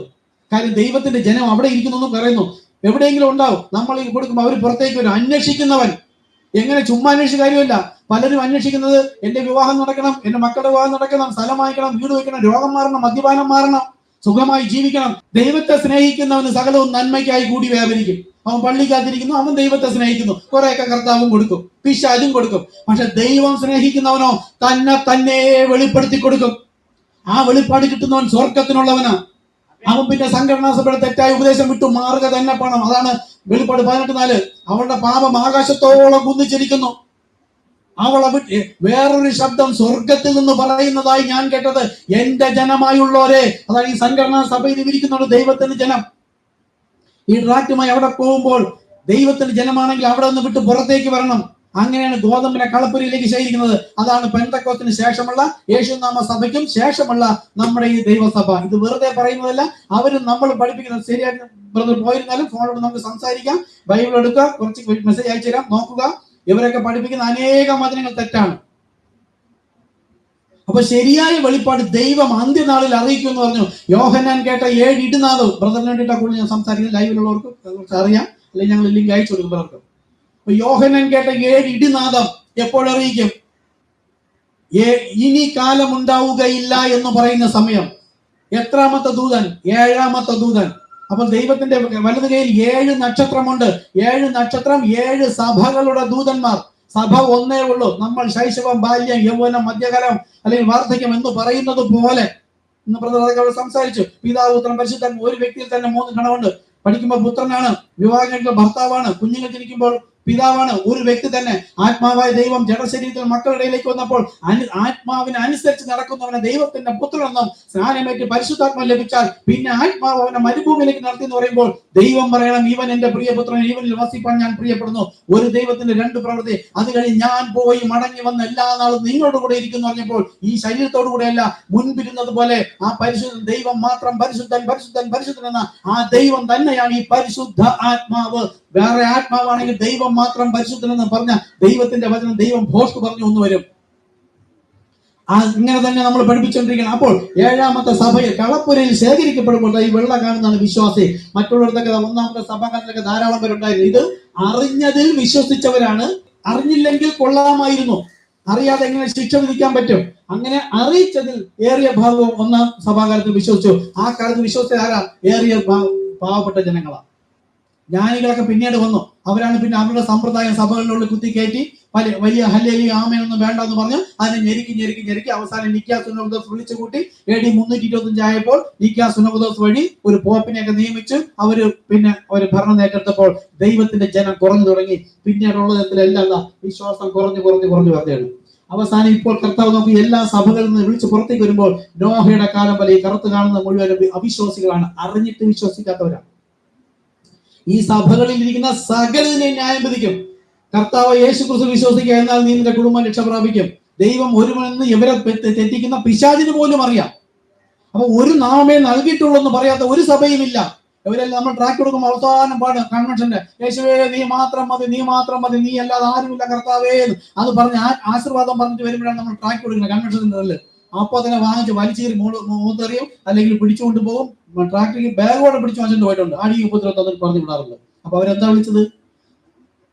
അവിശ്വാസികളുടെ ഹൃദയത്തെ സാത്താൻ കുരുടാക്കിയിരിക്കുന്നു. അത് തുറക്കാനാ എളിയ മനുഷ്യരായ നമ്മെ കർത്താവ് വിളിച്ചിരിക്കുന്നത്. അതുകൊണ്ട് ലജ്ജയില്ലാതെ പറയുന്നവനാണ് ക്രിസ്തുവിനുള്ളവൻ.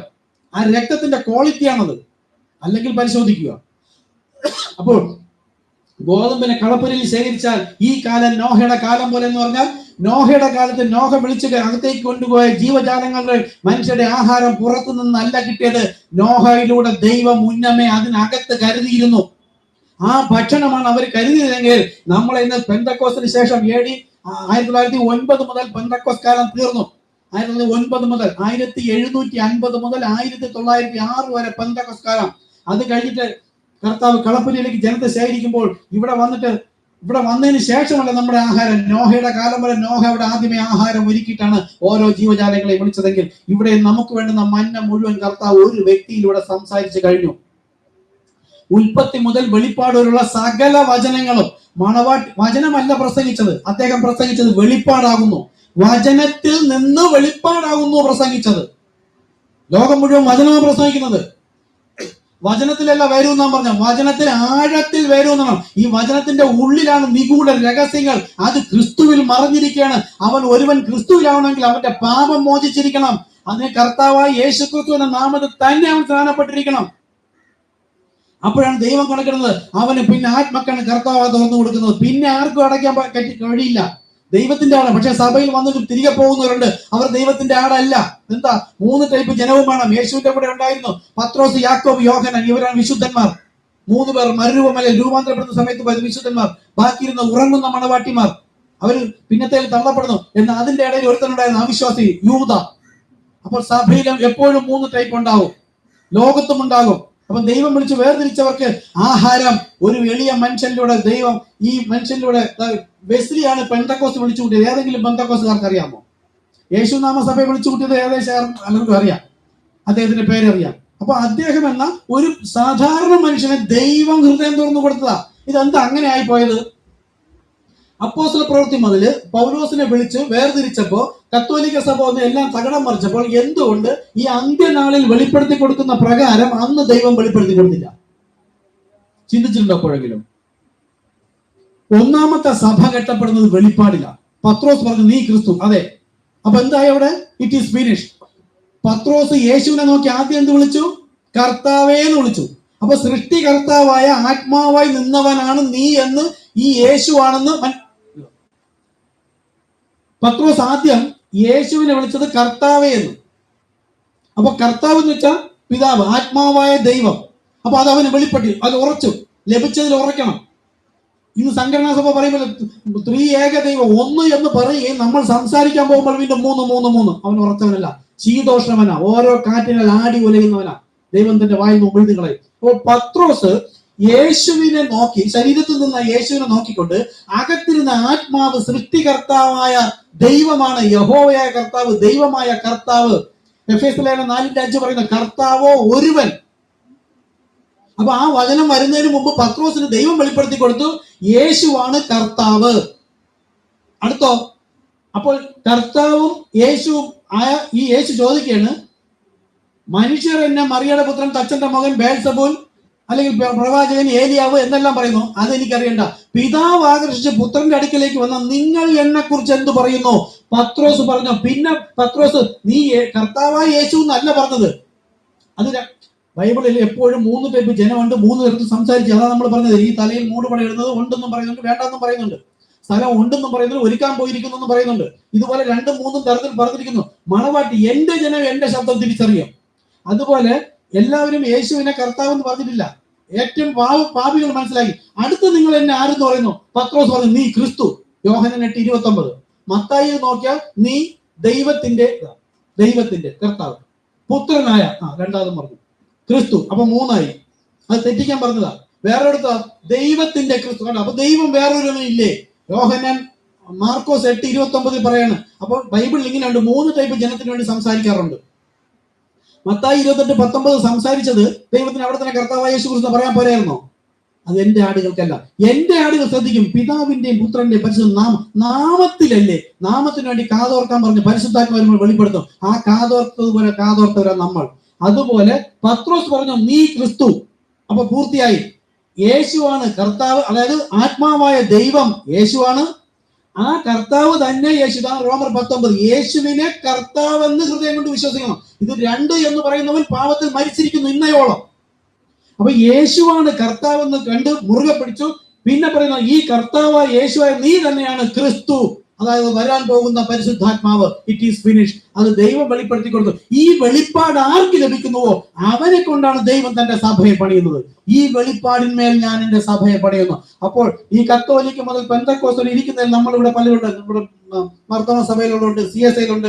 ഇവിടെയൊക്കെ ഇരുന്നപ്പോഴും നമ്മുടെ ഹൃദയത്തിൽ ഇങ്ങനെ ചിന്ത ഉണ്ടായിരുന്നു, കർത്താവേ ഇവർ പറയുന്നത് ഇതൊന്നും അല്ലല്ലോ ശരിയായത് ഉണ്ടല്ലോ കർത്താവെ, ഒന്ന് പഠിപ്പിക്കുക കർത്താവ്, ഒന്ന് മനസ്സിലാക്കി തരുക കർത്താവ് എന്ന് നമ്മളവിടെ ആത്മാവിൽ ദരിദ്രനായിരുന്നു. ആത്മാവിൽ നിറഞ്ഞവരല്ല, ദരിദ്രനായിരുന്നു, ദുഃഖിക്കുന്നവനായിരുന്നു.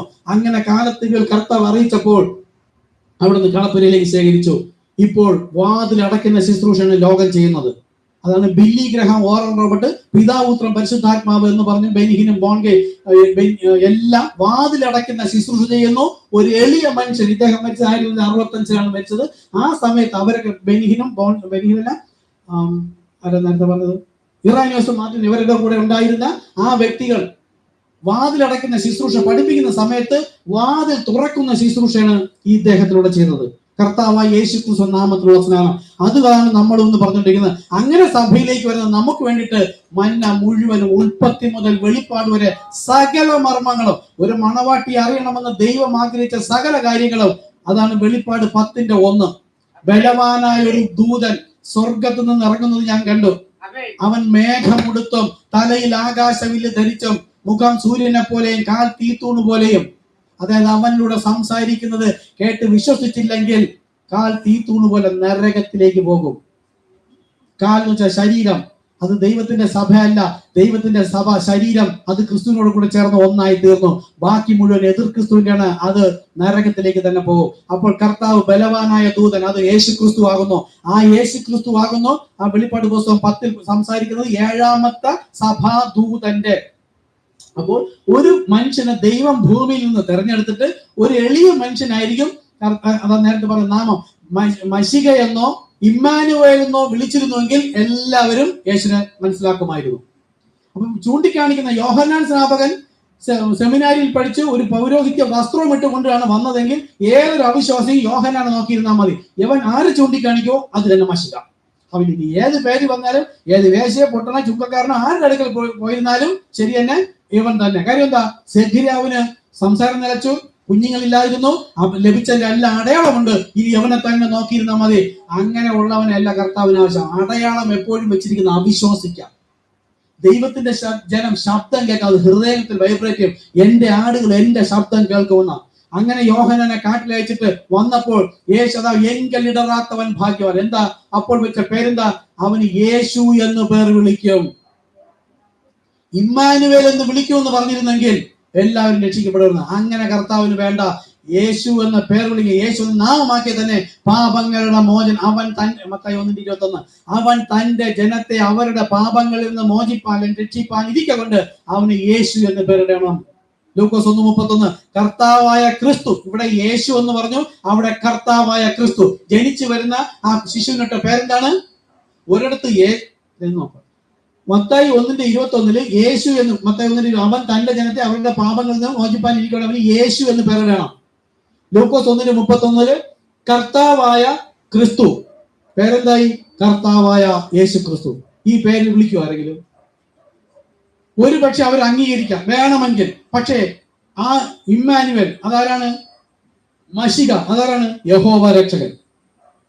യഹോവ രക്ഷകൻ വിശുദ്ധനാ, വിശുദ്ധനല്ല പരിശുദ്ധൻ. പരിശുദ്ധൻ പാപികളുമായി സംസർഗം വയ്ക്കില്ല. അപ്പോൾ വചനവിരുദ്ധമായിട്ട് കല്ലറിയാൻ കൊണ്ട സ്ത്രീയെ പറഞ്ഞു വിട്ടു. പാപികളുടെ ഇടയിൽ ജീവിക്കുന്നു. അവർ അടയാളം നോക്കിക്കൊണ്ട് തള്ളിക്കളഞ്ഞു. പക്ഷേ ഈ അടയാളം കാണാൻ കഴിയാത്ത ഭർത്തിമായി അവന്റെ ഉള്ളിൽ മനസ്സിലായി, യെരൂശലേമിൽ യെരിഹോവിലേക്ക് പോകുന്ന സൃഷ്ടികർത്താവ് എന്റെ മുമ്പിൽ കൂടെ പോകുന്നു. അതാണ് കർത്താവേ ദാവീദ് പുത്രാ എന്ന് വിളിച്ചത്. അവന്റെ ആത്മക്കണ്ണ് അടവല്ല, അവന്റെ ആത്മക്കണ്ണ് തുറന്നതായിരുന്നു. നമ്മളും അങ്ങനെ തന്നെ വിളിച്ചു. അങ്ങനെ ഇന്ന് ഗോതമ്പിന്റെ കളപ്പരയിലേക്ക് ശേഖരിക്കുമ്പോൾ അവിടെ ബലവാനായ ദൂതൻ, അത് കർത്താവായ യേശു ക്രിസ്തു തന്നെയാണ് ഈ വ്യക്തിയിലൂടെ സംസാരിച്ചത്. അപ്പോഴുള്ള ലക്ഷണങ്ങൾ മുഴുവൻ പറഞ്ഞിരുന്നു. തലയിൽ ആകാശമില്ല, മേഘമെടുത്തു, അതെല്ലാം ആകാശത്ത് കണ്ടു. അക്രമണം സംസാരിക്കാം.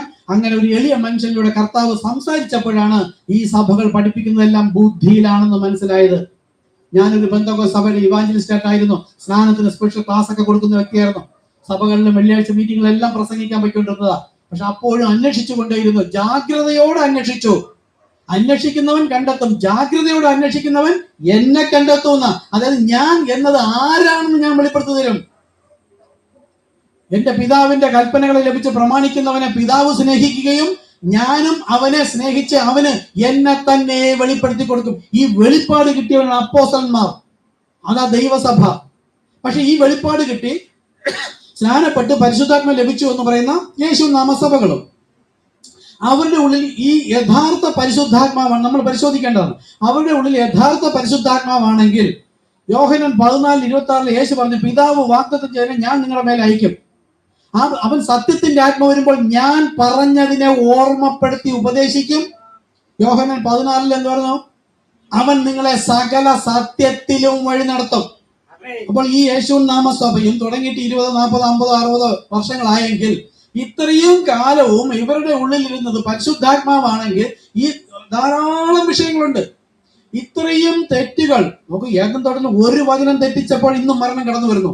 എത്രയോ വെളിപ്പാടുകൾ തെറ്റായി വ്യാഖ്യാനിച്ചും വചനം തന്നെ പഠിപ്പിക്കുന്നെങ്കിൽ പരിശുദ്ധാത്മാവാണെങ്കിൽ അത് തിരുത്തേണ്ടതല്ലേ? അപ്പോൾ എന്ത് ലഭിച്ചു? സ്നാനം. ശരി, ഇവിടെയും വന്നവർ ഞാൻ സ്നാനം നിങ്ങൾ വേണ്ട, യേശുക്രിസ്തു നമ്മൾ സ്നാനപ്പെട്ടെങ്കിൽ അത് മതി. കാര്യം എന്താ? സ്നാനം ഒന്ന്, മറ്റൊരു അടിസ്ഥാനം ഇടരുത്. ബാക്കി എന്താ ശരിയാക്കേണ്ടത്? മന്ന, ലഭിക്കേണ്ട മന്ന അത് ശരിയായ വെളിപ്പാടായിരിക്കണം. അപ്പോൾ സകല സത്യത്തിൽ വഴി നടന്ന പരിശുദ്ധാത്മാവ്. ഇപ്പൊ 2 സഹോദരന്മാർ ബ്രദറിനെ സംസാരിച്ച് 2 യേശു നാമ സഭ വിട്ട് ഏകദേശം 6 മാസത്തോളായി. ഡിസംബറോടുകൂടി അവർ വിട്ട ഇന്ന് വരെ പോയിട്ടില്ല. അത് കഴിഞ്ഞിട്ട് പ്രവാചക ഈ വ്യക്തിയിലൂടെ കർത്താവ് സംസാരിച്ച സന്ദേശം അവർ കേട്ടപ്പോൾ അവർ തന്നെ തങ്ങളിൽ പറഞ്ഞു, ഓ കർത്താവെ, ഇത് അറിയാൻ കഴിഞ്ഞില്ലായിരുന്നെങ്കിൽ എന്തായിരിക്കുമായിരുന്നു അവസ്ഥ. അതുവരെയും 10-15 വർഷം, ചിലത് അവർ 20-23 വർഷം വരെ യേശുനാമ സഭയിൽ വന്നവരുണ്ട്. അവർ അന്ന് വരെ കേൾക്കാത്ത വചനത്തിന്റെ വെളിപ്പാടുകൾ ഇവിടെ വന്നപ്പോൾ കേട്ടപ്പോഴാണ് അവരുടെ ആത്മാവിൽ ജീവൻ വെച്ചു തുടങ്ങിയത്. പിന്നെ ശരിയെന്ന് ബോധ്യപ്പെട്ടവർ തിരിച്ചു പോയില്ല. കാര്യം എന്താ? ഒരു നാമത്തിൽ അറിയപ്പെടുന്ന സഭ എന്നത് മാത്രം പോരാ, അവിടുത്തെ മന്ന, അതാണ് എൻ്റെ ആത്മാവിന്റെ ഭക്ഷണം. അതാ യേശു പറഞ്ഞ നിത്യജീവ മൊഴികൾ നിന്നിലുണ്ട്, യേശുവിനെ കുറിച്ച് പറഞ്ഞത്. അതുകൊണ്ടാണ് ആ ജീവമൊഴികളാണ് മറച്ചു വെച്ചത്. അത് ദുഷ്ടന്മാരൊന്നും ഗ്രഹിക്കുകയില്ല. അപ്പോൾ യോഹന്നാൻ കേട്ട 7 ഇടിനാദവും ദാനിയേൽ കണ്ട ദർശനവും ഉൽപ്പത്തിയിലുള്ളതും പണ്ട് ഭാഗമായി നമുക്ക് പഴയ നിയമം പറഞ്ഞതെല്ലാം ഗൂഢമായും മർമ്മമായും സംസാരിച്ചു. സുവിശേഷം സംസാരിച്ചത് ഉപമയായി സംസാരിച്ചു. അപ്പോസ്തലന്മാർ എങ്ങനെ സംസാരിച്ചു? വെളിപ്പെടുത്തിയിട്ടൊന്നുമല്ല. അപ്പോസ്തലന്മാർ പറയുന്നു, ഞങ്ങൾ മർമ്മമായിട്ട് അത്രേ പ്രസ്താവിക്കുന്നത്. 2 കൊരിന്ത്യർ വായിച്ചു നോക്കുക. അപ്പോൾ അവിടെയും മർമ്മമായി സംസാരിച്ചിരിക്കുന്നതിനെ എല്ലാം വെളിപ്പെടുത്തി തരുന്നതിന് ദൈവം ഒരുവനെ എപ്പോഴെങ്കിലും, ഒരു സാധാ മനുഷ്യൻ, കാണാനൊരു ക്വാളിറ്റി ഇല്ല, വിവരവും വിദ്യാഭ്യാസവും ഒന്നുമില്ല, ഈ വചനത്തിലുള്ള ഒരു വിവരവും അദ്ദേഹത്തിന് ഇല്ലായിരുന്നു, കുറെ ബുദ്ധിയിലുണ്ടായിരുന്നു. പക്ഷെ കർത്താവ് പഠിപ്പിച്ചപ്പോൾ ദൈവലോടായി, പിന്നെ അതിന് സാഷ്ടാംഗം വീണു. അവിടെയാണ് ദൈവം നമ്മെ അനുഗ്രഹിക്കുന്നതും ദൈവത്തിന്റെ വചന വെളിപ്പാടുകൾ നമുക്ക് നൽകുന്നതും. അതുകൊണ്ട് കർത്താവിന്റെ ഇഷ്ടം എന്താണോ അന്ത്യനാളിലാണ് അറിയിക്കുന്നത്. ആ സത്യമാണ് നാം ഭക്ഷിച്ചുകൊണ്ടിരിക്കുന്നത്. ഇത് തന്നെയാകുന്നു ഭക്ഷിക്കേണ്ടത്. ഇത് ഭക്ഷിച്ചിട്ട് പഴയതും ഇതും കൂടെ ഭക്ഷിച്ചാൽ ഇനി തെറ്റിക്കാനായി ഇനി നമ്മളെ ബുദ്ധി തന്നെ ചിലപ്പോൾ നമ്മളെ ഉപദേശിക്കും. വലിയ പണ്ഡിതന്മാർ തന്നെ വരും. അപ്പോസ്തലർ 4:17-18 ഈ നാമം അശേഷം മിണ്ടരുത്, ആരോട് ഉപദേശിക്കരുതെന്ന് പറഞ്ഞാരാ? മഹാപണ്ഡിതന്മാർ. അവിടെ വായിച്ചു നോക്കൂ. അപ്പോസ്തലർ 4-ാമത്തെ അധ്യായം വായിക്കുമ്പോൾ തുടക്കത്തിൽ തന്നെ പറയുന്നു, അവര് മൂപ്പന്മാരും പടനായകന്മാരും സദൂക്യരും, അതായത് തലനാരിഴ കീറി പഠിച്ചിരുന്ന, വേദഗ്രന്ഥം പഠിച്ചിരുന്ന ശാസ്ത്രിമാർ, അവർ തന്നെ വന്ന് പറയുന്നു, ഈ നാമം അശേഷം മിണ്ടരുത്, ആരോട് ഉപദേശിക്കരുത്. ഒരു യോഗ്യതയില്ലാത്ത, എഴുത്തും വായന അറിയില്ലാത്ത 19 പറയുന്നത് പത്രോസും യോഹന്നാനും പഠിപ്പും വിദ്യാഭ്യാസവും ഇല്ലാത്തവരും. അപ്പൊ എഴുത്തും വായനയും അറിയാത്ത അവർ പറയുന്നത്, ഉടൻ എന്ത് ചോദിച്ചു? ദൈവത്തെക്കാൾ അധികമായി നിങ്ങളെ അനുസരിക്കുന്നത് ദൈവസന്നിധിയിൽ ന്യായമോ എന്ന് വിധിപ്പിൻ. അങ്ങനെ അവർക്ക് ചോദിക്കാനൊരു ധൈര്യമുണ്ടായി. നമുക്ക് ധൈര്യമുണ്ടാകുമോ? നമുക്കുണ്ടാകില്ല. നമുക്കെന്ന് വെച്ചാൽ, ഞാൻ സംഘടനാ സഭയിൽ പറഞ്ഞ, അവർക്ക് വലുതെന്താണ്? വയർ. പല പാസ്റ്റർമാരും വിളിക്കുന്നു. ഇപ്പോഴത്തെ ഡെയിലി മന്ന കണ്ടിട്ട് CSIയിലും പല സഭയിലെ പാസ്റ്റർമാരും വിളിക്കുന്നുണ്ട്. ശരിയാ പാസ്റ്ററെ, ചിലർ പറയുന്നു, ഇത്രയും ശ്രദ്ധയോടെ നിങ്ങൾക്ക് എങ്ങനെ മനസ്സിലായി? ഞാൻ പറയുന്നത്, എനിക്ക് മനസ്സിലായില്ല, ദൈവം ഒരു എളിയ മനുഷ്യനിലൂടെ സംസാരിച്ചതാണ്. ഇന്നത്തെ ഡെയിലി മന്ന നോക്കൂ. യേശു ആദ്യം പറയുന്നത് എന്താ? നിങ്ങൾ എന്റെ നാമത്തിൽ പിതാവിനോട് അപേക്ഷിക്കുന്നതൊക്കെ പിതാവ് പുത്രന്റെ നാമത്തിൽ നൽകും. ഇത് ഞാൻ സാദൃശ്യമായി സംസാരിച്ചിരിക്കുന്നു. അതായത് പുത്രന്റെ നാമത്തിൽ പിതാവിനോട് അപേക്ഷിക്കും. അപ്പൊ 2 വ്യക്തിയും തോന്നും. അടുത്ത യേശു പറയണേ, കുറഞ്ഞോന്ന് കഴിഞ്ഞാൽ ഞാൻ ഇനി സാദൃശ്യമായി നിങ്ങളോട് സംസാരിക്കാതെ സ്പഷ്ടമായി നിങ്ങളോട് അറിയിക്കുന്ന നാഴിക, അതെപ്പോഴും ഞാൻ പോയി പരിശുദ്ധാത്മാവായും മടങ്ങി വരുമ്പോൾ പുതിയ നിയമസഭയിൽ സ്പഷ്ടമായി അറിയിക്കുന്ന നാഴിക വരുന്നു. അതായത് പരിശുദ്ധാത്മാവ് ഒന്ന് പഠിപ്പിക്കുമെന്ന് പറഞ്ഞു. അത് ആര് പറയുന്ന? യേശു ജീവനോടെ ശരീരത്തിരിക്കുമെന്നാണ് പറയുന്നത്, ഞാൻ അറിയിക്കുമെന്ന. അതുപോലെ തന്നെ പറഞ്ഞു, ഞാൻ പോകുന്നു, കുറഞ്ഞോന്ന് കഴിഞ്ഞാൽ ലോകം എന്നെ കാണുകയില്ല, വീണ്ടും കുറഞ്ഞോന്ന് കഴിഞ്ഞാലോ നിങ്ങളോ, അതായത് വിളിച്ചു വേർതിരിക്കപ്പെട്ട അപ്പോസ്തലന്മാർ പറയുന്നു, പരിശുദ്ധാത്മാവായി മടങ്ങി വരുമ്പോൾ നിങ്ങൾ എന്നെ കാണുമെന്ന് യേശു ശരീരത്തിൽ നിൽക്കുമ്പോൾ പറയാണ്. സംസാരിക്കുന്ന ആരാ? അകത്തെ ആത്മാവാ.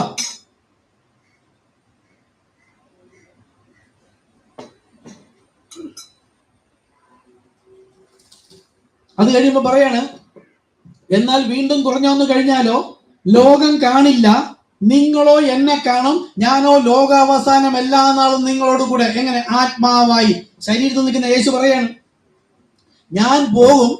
അപ്പോൾ അവിടെ ഇവരെ കുറിച്ച് പറയുന്നത്, ഞാൻ കുറഞ്ഞൊന്നു കഴിഞ്ഞ് ഞാൻ പോകും, നിങ്ങൾ കാണില്ല എന്നും പറയുന്നുണ്ട്. കാര്യം എന്താ? ശരീരത്തിൽ നിൽക്കുമ്പോൾ നിങ്ങൾ എന്നെ കാണുന്നു, ഞാൻ ഉയർത്തെഴുന്നേറ്റ് പോകുമ്പോൾ നിങ്ങൾ എന്നെ കാണില്ല, ലോകവും കാണില്ല. എന്നാൽ ഞാൻ മടങ്ങി ആത്മാവായി വരുമ്പോൾ അപ്പോഴും ലോകം, ഈ സംഘടനാ സഭയാണ് ലോകം.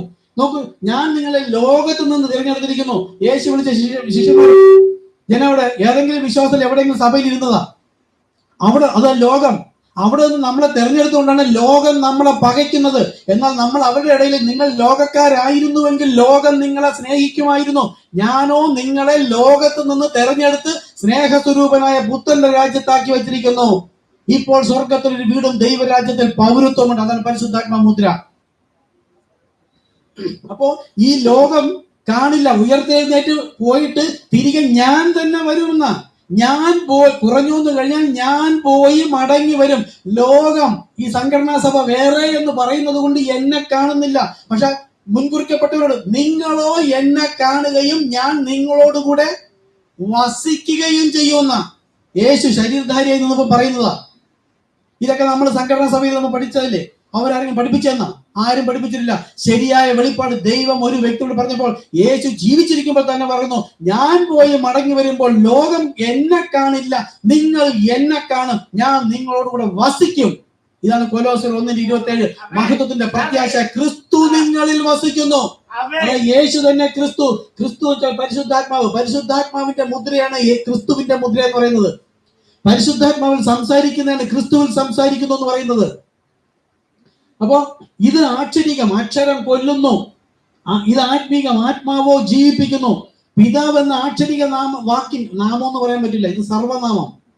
ഈ പിതാവ് എന്ന വാക്കിന്റെ ആത്മീക നാമം കർത്താവ്, പുത്രൻ എന്ന ആക്ഷരിക വാക്കിന്റെ ആത്മീക നാമം യേശു, പരിശുദ്ധാത്മാവെന്ന് ലോകത്തിനറിയാം. അവരങ്ങനെയേ പറയുള്ളൂ. അതിന്റെ ആത്മീക നാമം നമ്മൾ ക്രിസ്തു നമ്മളെ ആത്മീകമായാണ് വളർത്തുന്നത്. ആത്മാവ് വന്നു കഴിഞ്ഞാൽ ഇതാണ് ശരി, അതിന്റെ വെളിപ്പാടാണ് ഇത്. അപ്പൊ നമ്മൾ കർത്താവ് യേശു ക്രിസ്തു നമ്മൾ സ്ഥാനപ്പെട്ട അവര് പറയും, നിങ്ങൾ പരിശുദ്ധാത്മാവിനെയും തള്ളി പിതാവിനെയും തള്ളി. അത് വെളിപ്പാടില്ലാത്തതുകൊണ്ടാ. കർത്താവ് എന്ന് പറഞ്ഞാൽ പിതാവ്, സൃഷ്ടികർത്താവ്, ദൈവമായ കർത്താവ്, യഹോവയായ കർത്താവ്. ഈ യേശു എന്ന കർത്താവ് തന്നെയാണ് പിതാവ് എന്ന് വിശ്വസിക്കണം. അപ്പോൾ ഈ എളിയ ഒരു മനുഷ്യനിലൂടെ ഈ സംഘടനാ സഭയിലേക്ക് വിളിച്ചു പറഞ്ഞപ്പോൾ, വെസ്ലിയാണ് പെന്തക്കോസ്തിനെ വിളിച്ചു കൂട്ടിയത്, ലൂതറൻ സഭയെ വിളിച്ചു കൂട്ടിയത് ലൂതറാണ്. അപ്പൊ ഓരോരുത്തരും പേരിവിടെ ഉണ്ട്. അപ്പൊ ഇന്ന് പൗലോസിനെ വെച്ചിട്ടാണ്, പൗലോസിനെ ഉപയോഗിച്ച കാര്യം നമ്മൾ പറഞ്ഞല്ലോ. അപ്പോസ്തലന്മാരെ ഉപയോഗിച്ച് ദൈവം വചനം സംസാരിച്ചപ്പോൾ അവിടെ പീഡകൾ വർദ്ധിച്ചപ്പോൾ അവരൊന്ന് മയപ്പെടുത്താൻ ശ്രമിച്ചു. കഠിനമായി പറഞ്ഞിട്ടില്ല. അങ്ങനെ കഠിനമായി പറയാത്തത് കൊണ്ട് അവരെ ലജ്ജിപ്പിക്കാനായി ആ നാമത്തെ പ്രതി ഉപദ്രവിച്ചും കൊല്ലാൻ അധികാരപത്രവും വാങ്ങിച്ചുകൊണ്ട് വന്ന ഒരുവനെ ഇവരെക്കാൾ അധികമായി അവരുടെ ഇടയിൽ ദൈവം വിളിച്ചിട്ട് അവരെക്കാൾ ശക്തമായി പൗലോസിനോട് അറിയിച്ചു, ഞങ്ങൾ പറഞ്ഞതിന് വിരുദ്ധമായി ആര് പറഞ്ഞാലും ശപിക്കപ്പെട്ടവൻ. ഗലാത്യർ 5 പറയുന്നത്, ഇതിന് വിരുദ്ധമായി പഠിപ്പിന് വിരുദ്ധമായി പറയുന്നുണ്ട്, അംഗച്ഛേദം ചെയ്തെങ്കിൽ കൊള്ളാമായിരുന്നു. അതുപോലെ തന്നെ നമ്മളിതെല്ലാം കേട്ടിട്ട് മര്യാദയ്ക്ക് മിണ്ടാതെ അടങ്ങിയിരിക്കുന്നു, ലജ്ജ സഹിക്കുന്നുവെങ്കിൽ കർത്താവ് ഏതെങ്കിലും എളിയ മനുഷ്യനെ നമ്മുടെ ഇടയിൽ നിന്ന് വിളിച്ചുകൊണ്ടിട്ട് നമ്മളെക്കാൾ അധികമായി സ്നേഹിച്ച് കർത്താവ് കൊണ്ടുപോകും, തള്ളിക്കളയും. കർത്താവിന്റെ നാമത്തെ പ്രതി സുവിശേഷം അറിയിക്കാൻ ലജ്ജിക്കുന്നുവെങ്കിൽ സ്വർഗത്തിന് കൊള്ളാവുന്നവനല്ല. നിങ്ങളുടെ വീട്ടിൽ യേശു ക്രിസ്തു ജീവനോടെ ഇന്ന് ശരീരത്തിൽ വന്നാൽ നിങ്ങൾ എന്തെല്ലാം പറയും? ഇനി അത് പോട്ടെ, അത് പറയുമെന്നുള്ളത്. മരിച്ചുപോയ നമ്മുടെ പിതാവ്, വർഷങ്ങൾക്ക് മരിച്ചുപോയ പിതാവ് ശരീരത്തിൽ വന്ന് എനിക്ക് നല്ല തരത്തിലുള്ള സൗകര്യങ്ങളെല്ലാം ഒരുക്കി തന്നാൽ ലോകത്ത് പോകുന്നിടത്തെല്ലാം ഞാൻ പറയും, ഇത്ര വർഷങ്ങൾക്ക് മരിച്ചുപോയ എന്റെ പിതാവ് വന്നേ, എന്നെ കണ്ടേ, എന്റെ സന്തോഷം, എന്റെ വീട്ടിലുണ്ട്, വന്ന് കാണുമെന്ന് പറയും. ഇനി നിങ്ങൾ പ്രാർത്ഥിച്ചിട്ടും കൂടെയാണ് അദ്ദേഹം തിരികെ വന്നതെങ്കിൽ പിന്നെ നിങ്ങൾ എല്ലാവരോടും പറയും. എങ്കിലും യേശുവിനെ പറയൂല, നിങ്ങളുടെ അപ്പം വന്നേ പറയുള്ളൂ. അതാണ് നിങ്ങളുടെ ജഡത്തിന്റെ ബന്ധമാണ് കാണിക്കുന്ന, ആത്മാവിന്റെ ബന്ധമല്ലാതെ. ആത്മാവിലുള്ള ഹാബേലിന്റെ രക്തത്തെക്കാൾ ഗുണകരമായി സംസാരിക്കുന്ന പുണ്യാഹ രക്തമാണ് നിങ്ങളുടെ ഉള്ളിൽ വന്നതെങ്കിൽ നിങ്ങൾ ക്രിസ്തുവിനെ പ്രതി ജീവനെ കളയും. ഇതിനെ സ്നേഹിക്കുന്നവൻ എനിക്ക് കൊള്ളാവുന്നവനല്ല. നിങ്ങൾ ക്രിസ്തുവിനെ പ്രദർശിപ്പിക്കും. ക്രിസ്തുവിനെ പ്രദർശിപ്പിക്കാൻ ലജ്ജിക്കുന്നുവെങ്കിൽ നിങ്ങൾ ഇന്നും ജഡരക്തങ്ങളാണ് ബന്ധിച്ചിരിക്കുന്നത്. അത് പോവില്ല. മാംസരക്തം ദൈവരാജ്യം അവകാശമാക്കുകയില്ല. എന്താ ദൈവരാജ്യം എന്ന് പറഞ്ഞ് ഞാൻ നിർത്താം. സാക്ഷികളുണ്ട്. ദൈവരാജ്യം വേറെ, സ്വർഗരാജ്യം വേറെ. ദൈവരാജ്യം യേശു പോകുമ്പോൾ പറഞ്ഞു, ദൈവരാജ്യം നിങ്ങളുടെ ഇടയിൽ തന്നെ ഉണ്ട്. അതായത് ആത്മാവ്, പരിശുദ്ധാത്മാവ് നിങ്ങളുടെ ഇടയിൽ തന്നെ ഉണ്ട്. അടുത്ത കഴിഞ്ഞാൽ ഇതാ അവൻ വാതിൽക്കൽ, ഞാൻ പോയി കഴിഞ്ഞാൽ അവൻ ഇതാ വാതിൽക്കൽ. ദൈവരാജ്യം പരിശുദ്ധാത്മാവാ. അത് ഞാൻ പോയി മടങ്ങി വരണമെന്ന് പറയുന്നുണ്ട്. ദൈവരാജ്യം കാണുവോളം ഇതിൽ പലരും മാറ്റപ്പെട്ടു പോകില്ലെന്ന് യേശുവോട് പറഞ്ഞു. എന്താ? യേശു ഉയർത്തെഴുന്നേറ്റ ശേഷം 10 ദിവസം കഴിയുമ്പോൾ പരിശുദ്ധാത്മാവ് വരും. അതാ ദൈവരാജ്യം. അതുവരെ മരണം ആസ്വദിക്കാത്തവർ അവിടെ ഉണ്ട്. അത് കഴിഞ്ഞിട്ട് അവർ മരണം ആസ്വദിക്കും. അതുവരെയും മരണം ആസ്വദിക്കാത്ത അത് കഴിയുമ്പോൾ അവർ മരണം ആസ്വദിക്കും. എന്ത് പറയണം?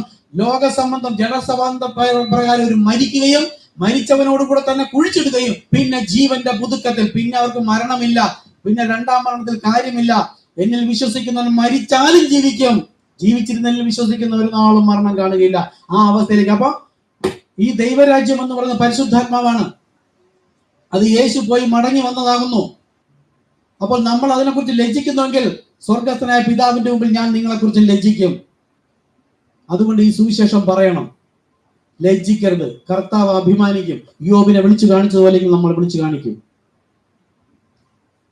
അതുകൊണ്ട് ഈ ഏഴാമത്തെ ഈ ഒരു മനുഷ്യനല്ല, അദ്ദേഹം പറഞ്ഞു ഞാനൊരു എളിയ മനുഷ്യൻ, എനിക്ക് ഏതുമില്ല, അറിയില്ല, എനിക്കറിയില്ല. നമുക്ക് നമ്മുടെ സഭയുടെ പുരോഹിതന്മാരിലെ നമുക്ക് വചനം പരിശുദ്ധാത്മാവ് ആ വ്യക്തിയിലൂടെ, നമ്മളൊരിക്കലും ആ വ്യക്തിയല്ലല്ല, ദൈവം വിളിച്ച മനുഷ്യൻ, വേർതിരിച്ച മനുഷ്യൻ, പുരോഹിതൻ. നിങ്ങളെ വചനം പറഞ്ഞ് വഴി നടത്തിയവരെ ഓർത്തുകൊള്ളുവിൻ.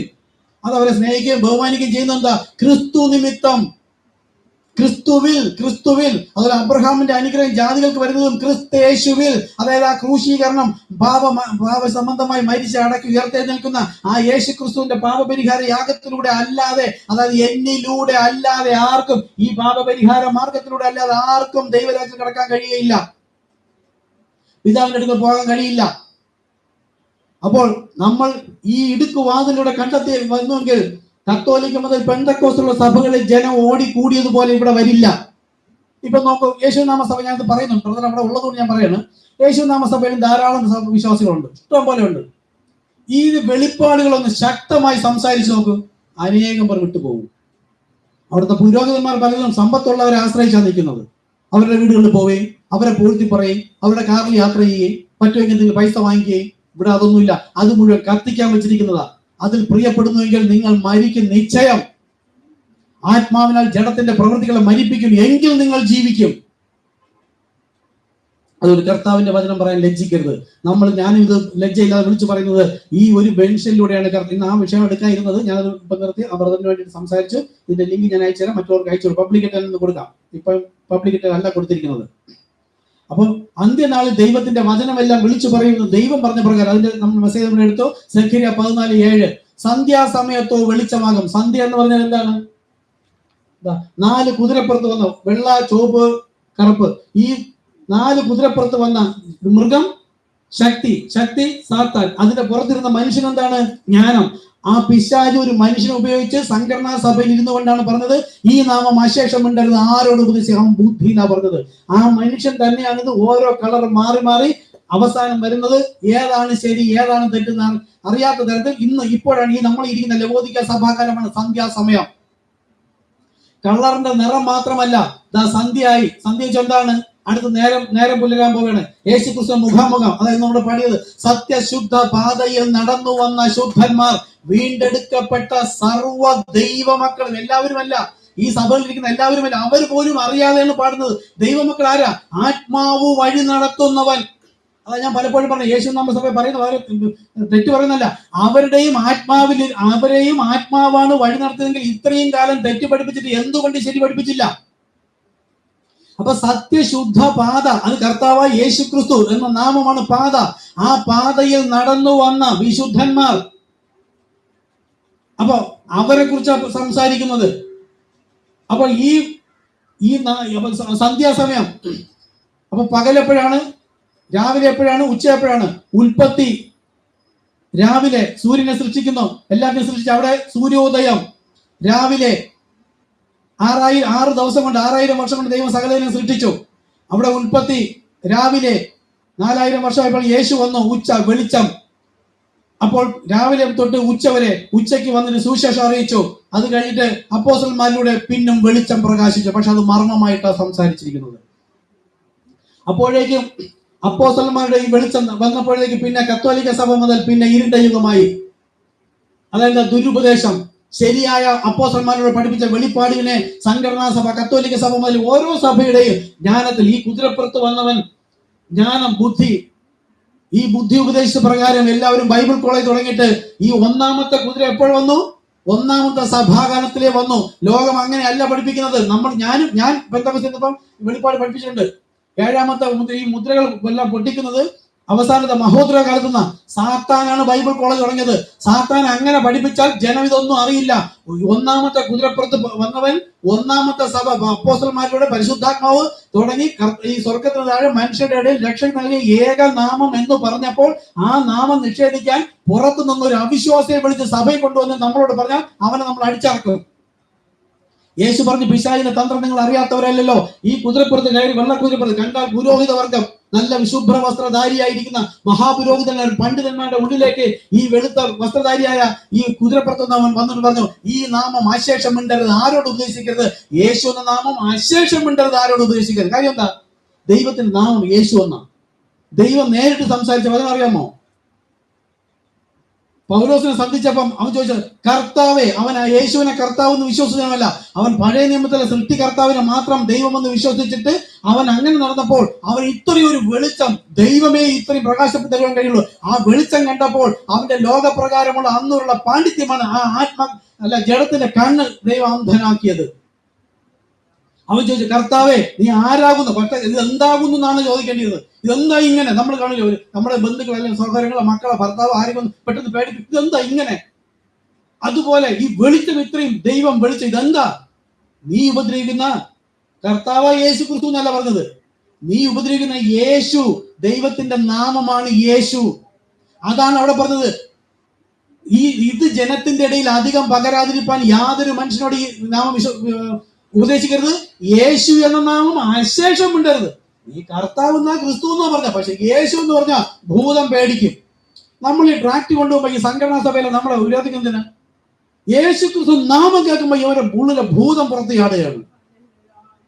ഈ സംഘടനാ സഭയിൽ ബന്ധക്കോസ്ത് മുഴുവനും യേശു ക്രിസ്തു കെട്ടപ്പെട്ടവരാണെന്നും നമ്മളെല്ലാം ദൈവത്തിന്റെ സഭ എന്ന് പറഞ്ഞ് ഈ നാമത്തിൽ നിങ്ങൾ, ഇതാണ് എങ്കിൽ ഇടറാത്തവൻ ഭാഗ്യവാൻ.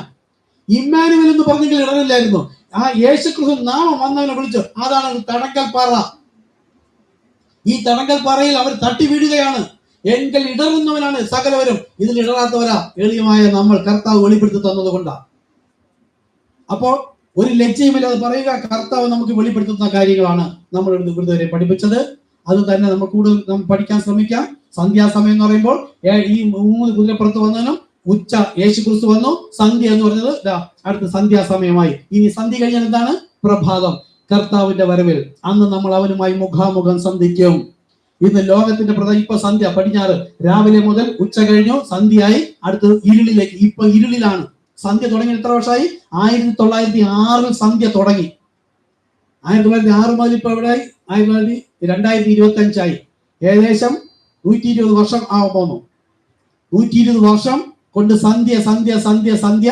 ഇന്നും ഒരു 40-50 വർഷം മുമ്പ് നോക്കി ഇത്ര അധികം പ്രസംഗങ്ങളൊന്നുമില്ല. ഇന്ന് പ്രധാനം സംസാരിക്കുന്നുണ്ട്, ഇതാ ക്രിസ്തു അവിടെ, ഇതാ ക്രിസ്തു അറകളിൽ, അവിടെ ഇവിടെ എന്ന് പറഞ്ഞാൽ ഓടിപ്പോകുന്നത് എന്താ?